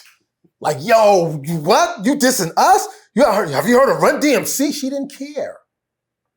She didn't care. She took her moment, came back. What you gonna do? Oh, man. I turned on you. When Ike. Y'all, listen. Yeah. But it all worked out for you, Bobby. Yeah, it did. It all worked out. Y'all think I'm gonna get in trouble for that? Gonna get in trouble for that? Nah, you said, you know All what I right, mean? see? Nah. Yo, my man. Nigga, wow. My man, you know what I'm saying? Sheesh. You have to brush your hair. Well, yeah. Brush your hair. I'm just saying, you know. Brush Everybody your know hair. I witnessed this stuff, and people know who was what they know. But anyway, go ahead, I'm sorry. Allergies. Yo. Yeah, you know. It's allergies. Hey, whatever. But your energy has always been contagious. Yeah, but I tamed it after that. After she fired me, I ain't never ever do that again. Because I got called for other gigs even while I was with Stetsa Sonic. Right. You know, like I played with Mystical. Like actually, we did the MTV Fashionably Loud. You can see that on YouTube. You see me. We did Shake It Fast. We played, and Pharrell was with us. That's the first time I met Pharrell. Right. And he actually was going to put a group together. I don't know if he was going to put a group together or he wanted me to join. What was the group he had? Nerd. The Nerds. Shout out to shout out to Pharrell. We had a conversation. He's like, "Yo, you could back us up," and he did the MTV Fast Me Loud because he had to sing the song with Mystical, and we had a long conversation during the rehearsals. Right. But I played with a lot of other people after that. But I checked myself after that. I was like, "Don't tell nobody you in Stetsa Sonic. These motherfuckers may fire you. Just be Bobby the drummer." You know what I'm saying? That's pretty much because that was a lesson I learned from her. Like, I'm like, this is Natalie Cole. This is Nat King Cole's daughter. Right. But I'm 17 years old. Who gives a fuck? We got a record coming out. You know what I'm saying? Lit. Exactly. But I tamed it after that because when my man came and I was watching Natalie Cole, she was in the corner. She lit a cigarette, smoking a cigarette. And he came over to me, listen, yo, B, I'm looking at her. Are you serious? 5 minutes. But you're right, you know. I just it worked out. Kept pressing on, man. Yeah. But like I said, I always plug myself in it as much as I possibly can. But the Flavor videos was basically that me just drawing everybody in, me just doing the skits, and like you said, I guess of my energy, and I guess that's what Star was saying too, because he said he told me, he's like, yo, me and my girl, we watch you, and like. And I'm just talking in a camera, just like this. Camera, just like this. I'm talking in a camera like this. Flavor videos, what you want to see? What? You know what? Then I hang up on him. I just hang up on him. One time I did an episode where people was cursing constantly. They would keep calling up cursing. Yeah, you motherfucking bum, you motherfucking mama. You a bitch ass nigga, B. And you was like, let's just go. Talking to your guy behind. I remember you got up and left. You got up and left. It's like, you know what? That's enough of that. Yo, you ready to go? Can we go? Let's just go. And I shut the show down. And just closed it. I remember I was so pissed because I thought it was going to come back on any And I didn't. I came back the next day, though. It never did. I came back the next day. You know what I did? That night, though. Yeah. And you know what I did the next day? I don't know if you caught the next day. The next day, I said, all right, y'all, we're going to play some videos. And if I get somebody call, and somebody wound up calling, this was the afternoon. This wasn't the night. Right. Somebody called up cursing. I guess it was the same person. So, you know, I'm not even going to do this no more. I said, yo, Ray, because that was my engineer. I said, yo, Ray, we ain't playing no more MOPs. We ain't playing no more whatever was the Wu-Tang, I don't care what. We ain't playing it no more. Why not? Go get Bon Jovi video. Go get all the white videos from white groups, white artists. That's what I'm playing. I was playing Savage Garden. I played one black artist. I played Seal, Kiss from a Rose. I was playing all these pop white videos. That was my punishment.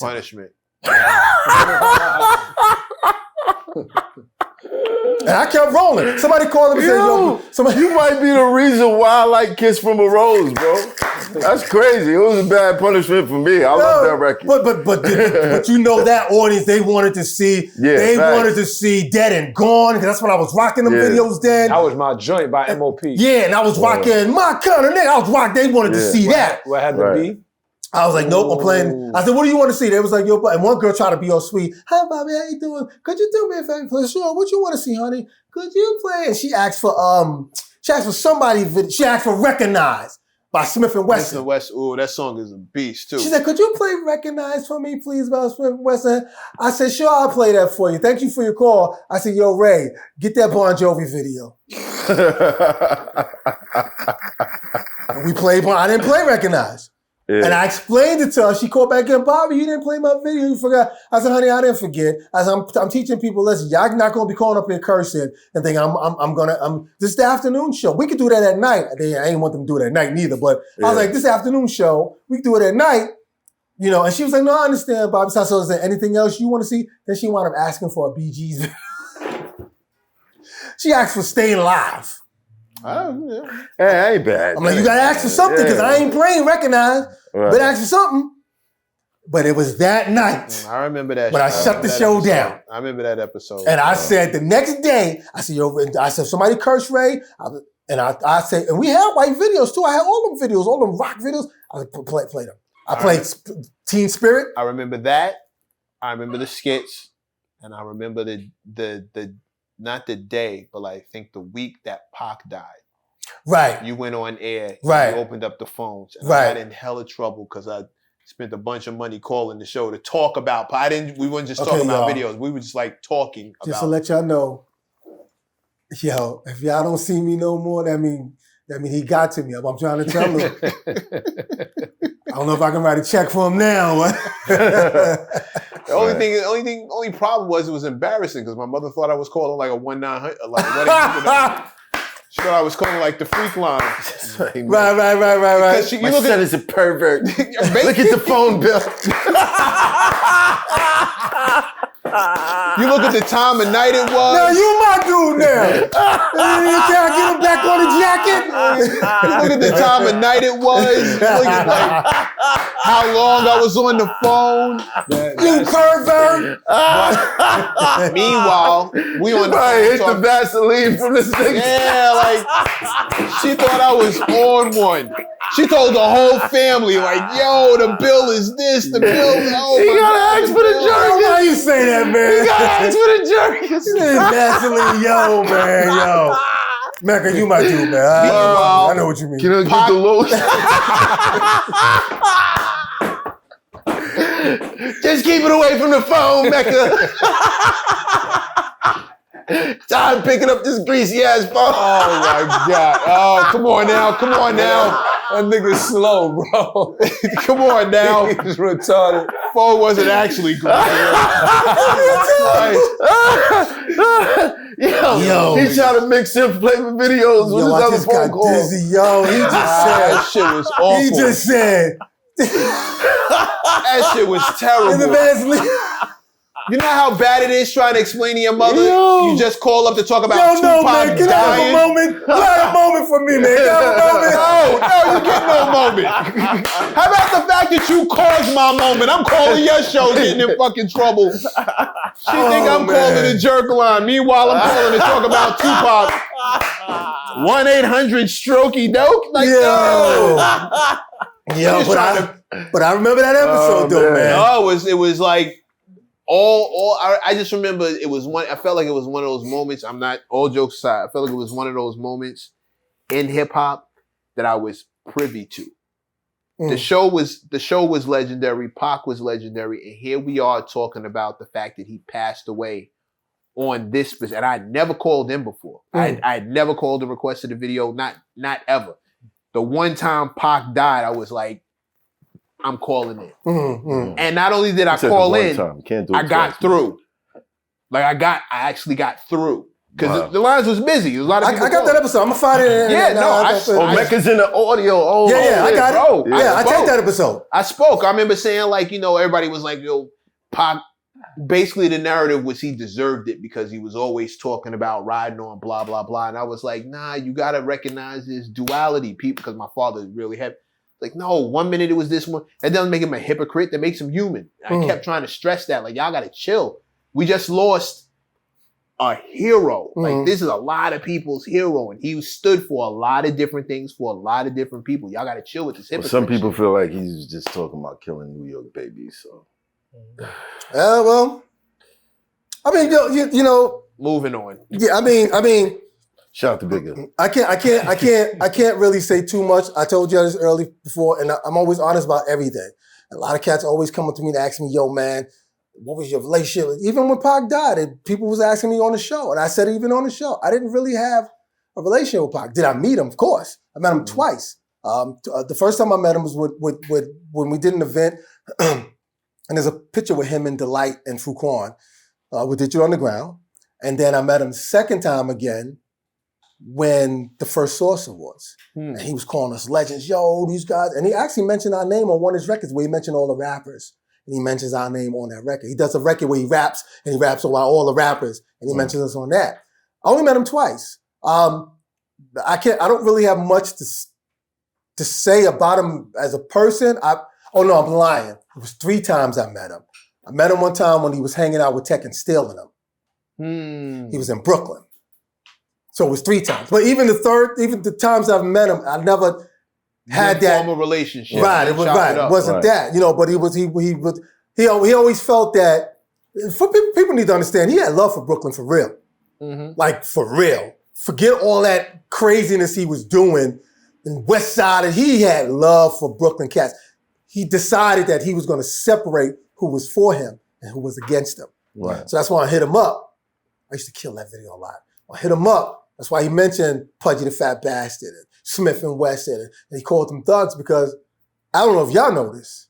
Maybe I do know this. Pudgy and them and Tech and them used to roll deep. Yeah. For real. That's how I met Big through Tech, because Tech lived up the block from me, like Alexis St. Louis. Right. Big used to be with Tech. You know what I'm saying? All the time type shit. Yeah. They used to roll. They like, oh shit, that's Big. Yeah. Like, you know what I mean? That's when my little young stages in the hood. I'm like, oh shit. I seen him with Tech. My first time seeing Big was with Tech. You know what I'm saying? Yeah. Yeah. So I mean, those guys I can tell you about because those are my peoples for real. We, every show that we've done, like we did the Blue Note, I called them. I said, yo, they come, they jam with us like if Prince called Quest to come jam with him. That's how, Tech is still in. Those are people's for real. Anytime I was on the phone with Billy 2 months ago when they just did the BET Awards. And he's like, yo, B, man, we need to do a Stettin and MOP tour in Europe. And I'm like, yo, we'll make it happen. Those guys are the guys that I can call on the phone. Those the big bros, yup. Exactly. Yeah. And they'll just like that's like if me and you talking, and I say, yo, Hoff, and MECC and y'all, yo, this is whatever. Now I don't get a return back from you. I'm gonna be on somebody else's show going. You're on the phone with Dan's. Dan's on the phone with you for like an hour, nigga. Like, yes. He had Jones with you. He ain't one of them niggas that talk on the phone with you for a minute. And he had talk to you on the phone. He be on the phone. Like, shout to Billy Dan's. Man. Shout to the whole MOP. And he's another nigga's official. He's another one that do that, man. He does what you just said. Like, I be trying to tell him, yo, man, like, forget, look, we peoples. I know what my show meant to people. But he still lives with that. Like when I talk on the phone, they go, yo, man, you don't understand. I'll be telling my son, you don't know, you ain't see. I'm like, yo, I get it, but I'm calling you to see how you doing. Right. I do that with all the cats. Whoever's in my phone, I call them to see how they doing. I don't call them to go, yo, what's up? You got tickets? You got any money? Let's make some money. Let's get this back. Right. If I'm calling you, I'm not calling you go, yo, let me do another episode of your show. And I'm calling you go, yo, what's up, Hoff? What's the deal? You good? Yeah, I'm good. What you doing today? Nah, I'm chilling with wifey, whatever, just chilling. Conversation. Right. I'm not calling for nothing else. I did the show like that. Just come back up.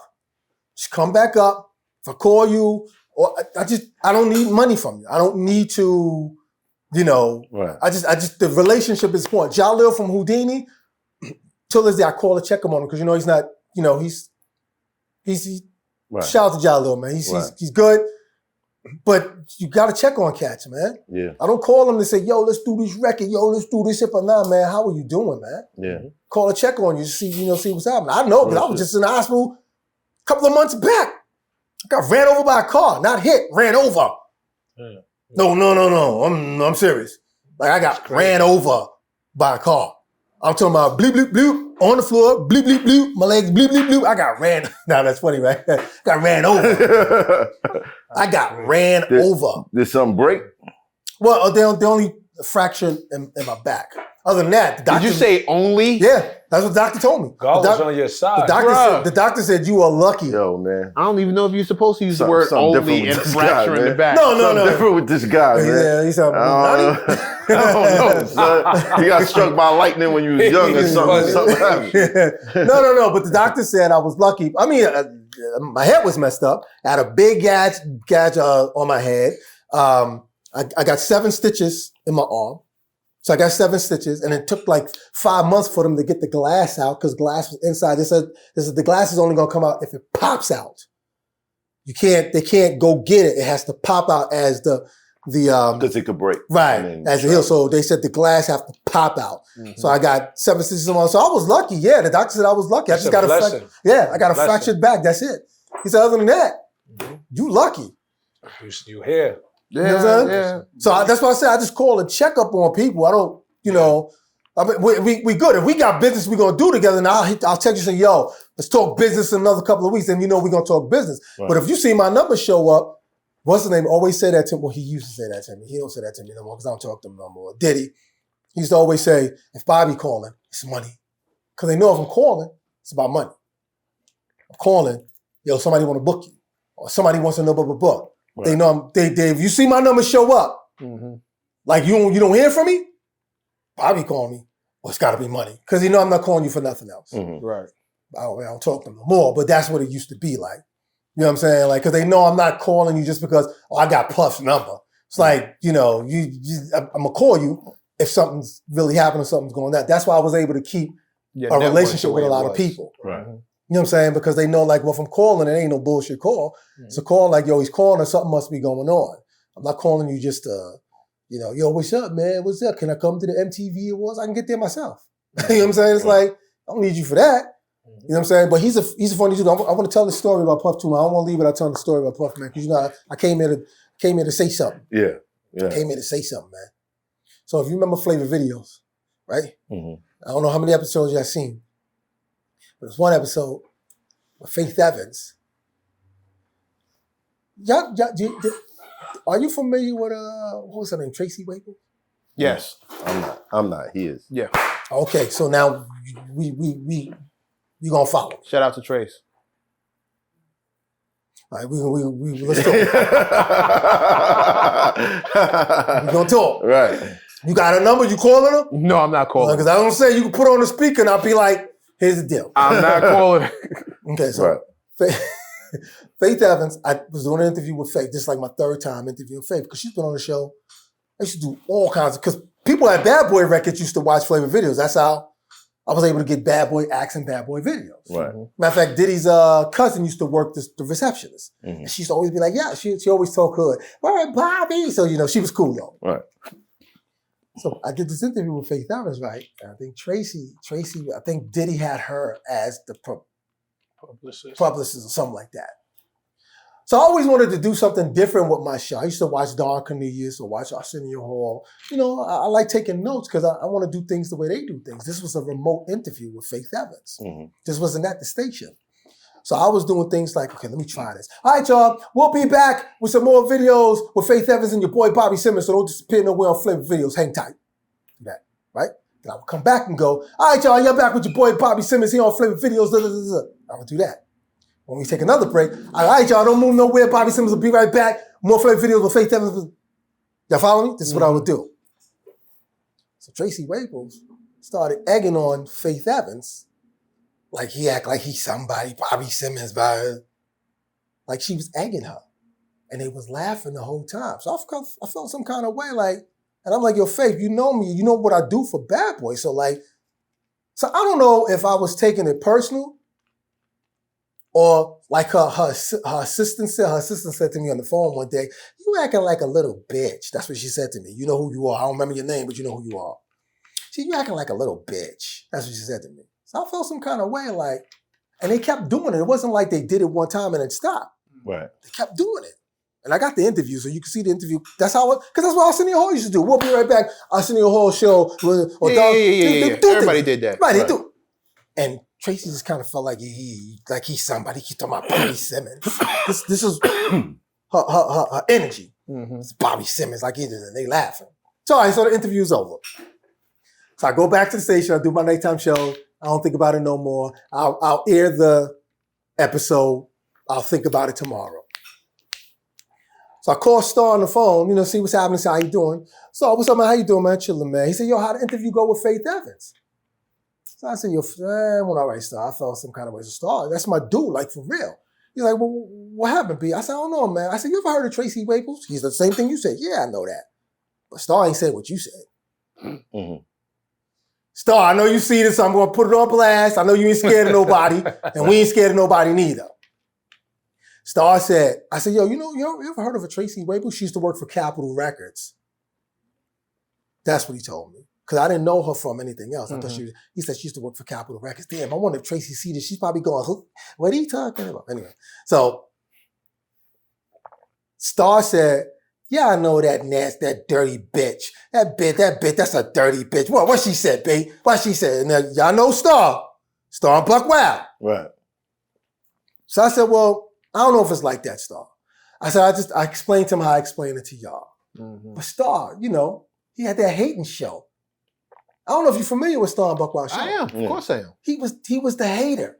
Yeah. Hate. He was the dude that, fuck it. He was the villain. I'm gonna say, he used to write for what's the name? MTV, a bunch of places. So, but I don't want to give you the wrong perception about him because you just see you hearing the perception of how he gets be. I'm not. I know Star. Yeah, I'm not shocked. So Okay. continue. So, right. So the next morning, Star gets on the radio. 97. Mm-hmm. I'm sleeping. My engineer Raekwon calls me. Pick up the phone. And he goes, yo, B, what's going on? I'm like, wow, it was 8 o'clock in the morning. What you doing, man? What you doing? He said, yo, such and such at Bad Boy trying to contact you, and they calling me over at the station. So I'm like, what they trying to contact me? He said, your man Star's on the radio going off. Star was on the radio talking about, yo, let me tell y'all something, man. Yo, that bitch Faith Evans trying to diss my man Bobby Simmons. He a legend. You know what I'm saying? She need to have respect for the legend. And that bitch ass Tracy Waples, this is on the radio. In the morning, Star's doing this. My man Star. Before we get out, since you say you know Star, I'm gonna tell you something about him, why he's a good people to me. He's good people to me. Yeah. But anyway, he's spazzing on, he go, and Diddy, you should be showing Bobby some love, because that's a Sonic, because we work with Diddy for the Real Love remix and whatever. Right. Anyway, so he's spazzing on him. I get a call from the other lady, I don't remember her name, but I get a call from the other lady who said, you acting like a real bitch. I got a call from her. I hung up on her because I didn't want to hear her voice because it was nagging me. So Diddy called my house. He spoke to my daughter. And my daughter was lit. Your dad did Puff call. So I'm at the TV station doing the show. So I call him back because I wanted Ray to be on this call with me. So, I called Puff. His mother answered the phone. So then she gives him the phone. She's like, hi. So he gets on the phone with me. And he goes, yo, B, yo, Playboy, man. Yo, listen, man. I heard what went on with that, man. And nothing like that's supposed to be happening like that, man. And being disrespectful, and I'm going to take care of it. I'm going to handle it. I said, listen, man, I don't want it to turn into nothing big. I'm just saying, I don't really want to put all this on Faith. It kind of seemed like Tracy was more egging it. And Faith was just laughing and, He said, it don't even matter, man, because the Bad Boy family, people need to know who you are. You're a legend. And that he was going on in that. The thing that made me laugh, what Puff said to me on that phone, is he said, yo, B. He said, Puff, didn't you say this to me? You said, yo, B, tomorrow we going to have a Bobby Simmons day at Bad Boy. What the fuck is a Bobby Simmons day? To talk to everybody and how not to treat people and we professionals and blah, blah, blah, blah. And I'm like, that's cool. I said, but I just need you to just check what's her name. Right. I didn't want to put it on Faith. But Flavor Video viewers, I talk about it on my show. They don't like that. So Faith was doing a show in Jersey. And all these people went out to Jersey. They started to boo her. This is my man, Bobby Simmons. I'm like, oh, shit. And the girls called them and they said, yo, Bobby, we went to the show. We booed that bitch. She corny. I'm like, no. I don't want that kind of problem. So Puff called me again. Yo, Playboy, man, I told you I got. I said, yo, Puff, I'm not doing this. I didn't tell him to go there and spaz on her. I don't even want it to be about Faith. I need you to check the other, the one you got working for you, and let her know when you're in this environment. Maybe she didn't know who I was and what I was that well. He just said that we're going to have a Bobby Simmons day. I'm like, what the fuck is a Bobby Simmons day? I don't know if that was Puff just in his mind trying to be this Because he was already growing into a mogul. And then I had him on the show too. That's when he brought Loon and they did the gospel album. He came on the show. Again, long as you come back to the show, I don't need no money. Right. And he kept his word. He always came back on. I got all that documented. He came on with Black Rob, and they all came on the show. And he had some new girl. She never came out, but he had them all on the show. And he's like, "Yo, Playboy, how my family taking care of you?" So they're taking care of me pretty well, man. And it was good. My last question: why'd the show end? Oh, it ended because technology and streaming. Because the guy who owned the station, I told him, I said, this was in 2006. I said, we need to consider about doing the show on live stream. Well, we was doing it on live stream already, but it was www. Remember when we used to do that back then? The www. Whatever the name of the station was. And you had to go on, your computer. Nobody wasn't watching TV on their computer like that. Nobody wasn't subscribing to that. It's like we want to watch it on TV like how we watching it. Right. Not subscribing to that. He didn't want to do the streaming thing. So I said, okay, the day James Brown died, which was on Christmas. So I said in the middle of 2007, I kept telling everybody on the show they thought I was lying. I was going to shut the show down and end it. And I ended it in 2007 because he didn't believe in streaming. He always said television is going to always outdo streaming. He didn't know that it was going to merge together and be big together because you got apps on your TV now. You can go Hulu, you can go to Tubi, you can do that now. And because he wouldn't switch over, he wouldn't switch over. Like after that, went off. You had shit like BCAT and what's the other shit? Well, what they were doing with BCAT, they were repeating my old episodes on BCAT, and I had to stop them from doing it because I didn't want none of my old episodes. You had BCAT, you had Flex in Brooklyn. Flex in Brooklyn was cool. There was another guy who D Mitch. He had new flavor video. Remember D Mitch? D Mitch. Bless Me video. Bless Me, he passed away. God rest him. Yeah. All of that shit came after. Like, you know what I'm saying? Those was people trying to fill the void. Yeah. Yeah, but at that time, again, everybody was able now to get whatever they needed through YouTube.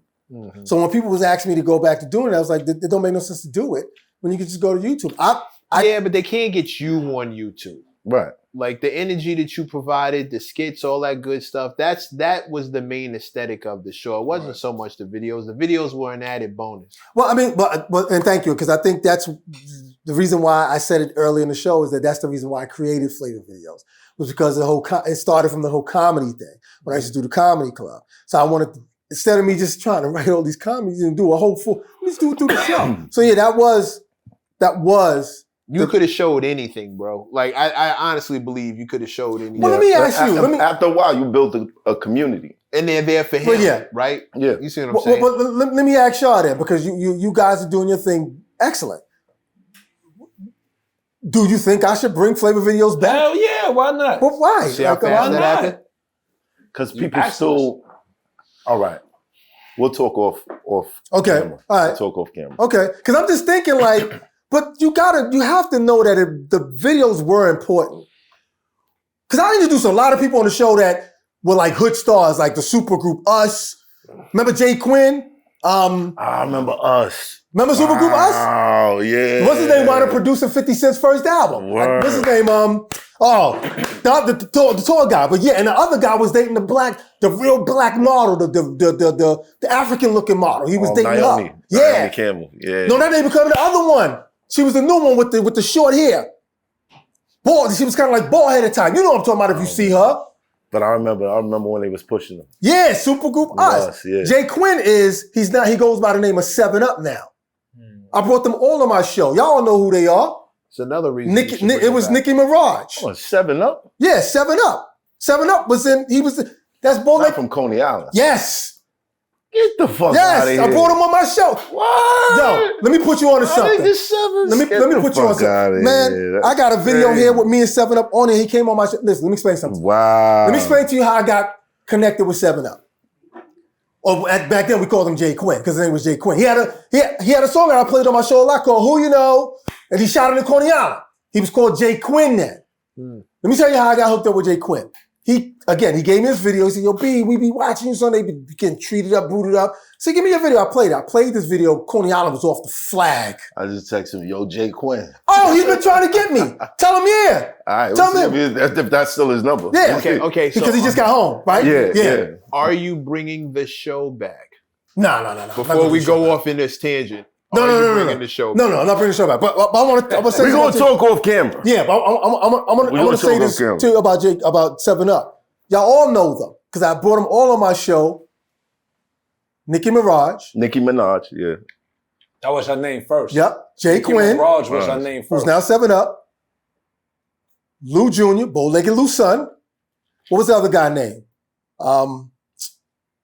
There was a group. Yeah. There was a group. Oh, what was his name? I can't remember his name.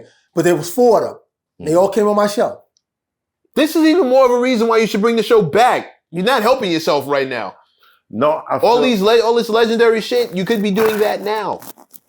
I'm doing. I feel like there's a place for all of this. Exactly my point. I'm doing partially of it through the iHeart platform because I just did an interview with Eric Adams. Mm-hmm. Hip hop man, shout out to him. Oh no, but we got to talk Eric Adams because I asked you a question about the homeless and fam. We got to talk. But anyway, I just did Eric Adams on. I still do a couple of interviews with people and even new artists that I do interviews with, but it's through.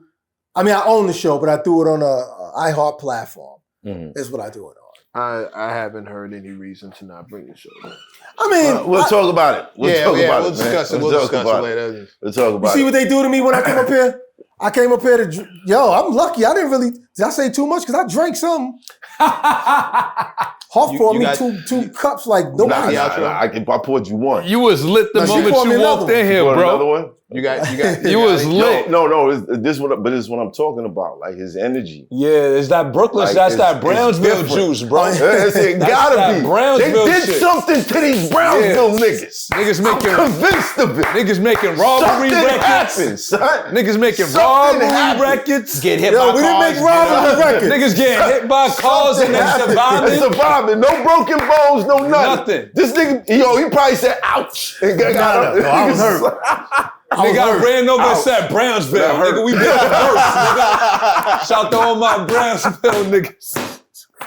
Well, Bobby, we want to thank you, bro. Thank y'all, man. I appreciate it, man. And I hope I don't get y'all no trouble. Hell no, come on. Oh, you definitely did, but we gonna figure it out. But then if I got y'all in trouble, tell them to come up. Too, so I ain't worried about it. You know what I mean? Tell them to come up. Diddy, come up, Diddy. Tom Silverman, come up. All of y'all come up. Hoff is here. Come talk to the family and tell me I'm wrong. They know I'm not. Thank you. Thank you, man. Thank you for the many nights of entertainment against my mother's will. Word. You know what I'm saying? And I apologize. And the phone bills. Yeah, fuck out. And for cultivating a love in hip hop within all of us. Thank you, man. Appreciate it. Thank you for having me here. Bobby Simmons. Bobby Simmons. Brooklyn. Stetsa Sonic for life. We out. It's Hoffa. Trapper turn smack rapper. Only smack rapper that you know is smack rappers. Got bars, I can hang with the backpackers. Trap star, I don't hang with the backpackers. I'm in the hood with the work, you heard. Making fiends leave earth, you heard. Got your baby mama thirst, you heard. Feel the flow, nigga, throw it in reverse. This the way you need to surf, you heard.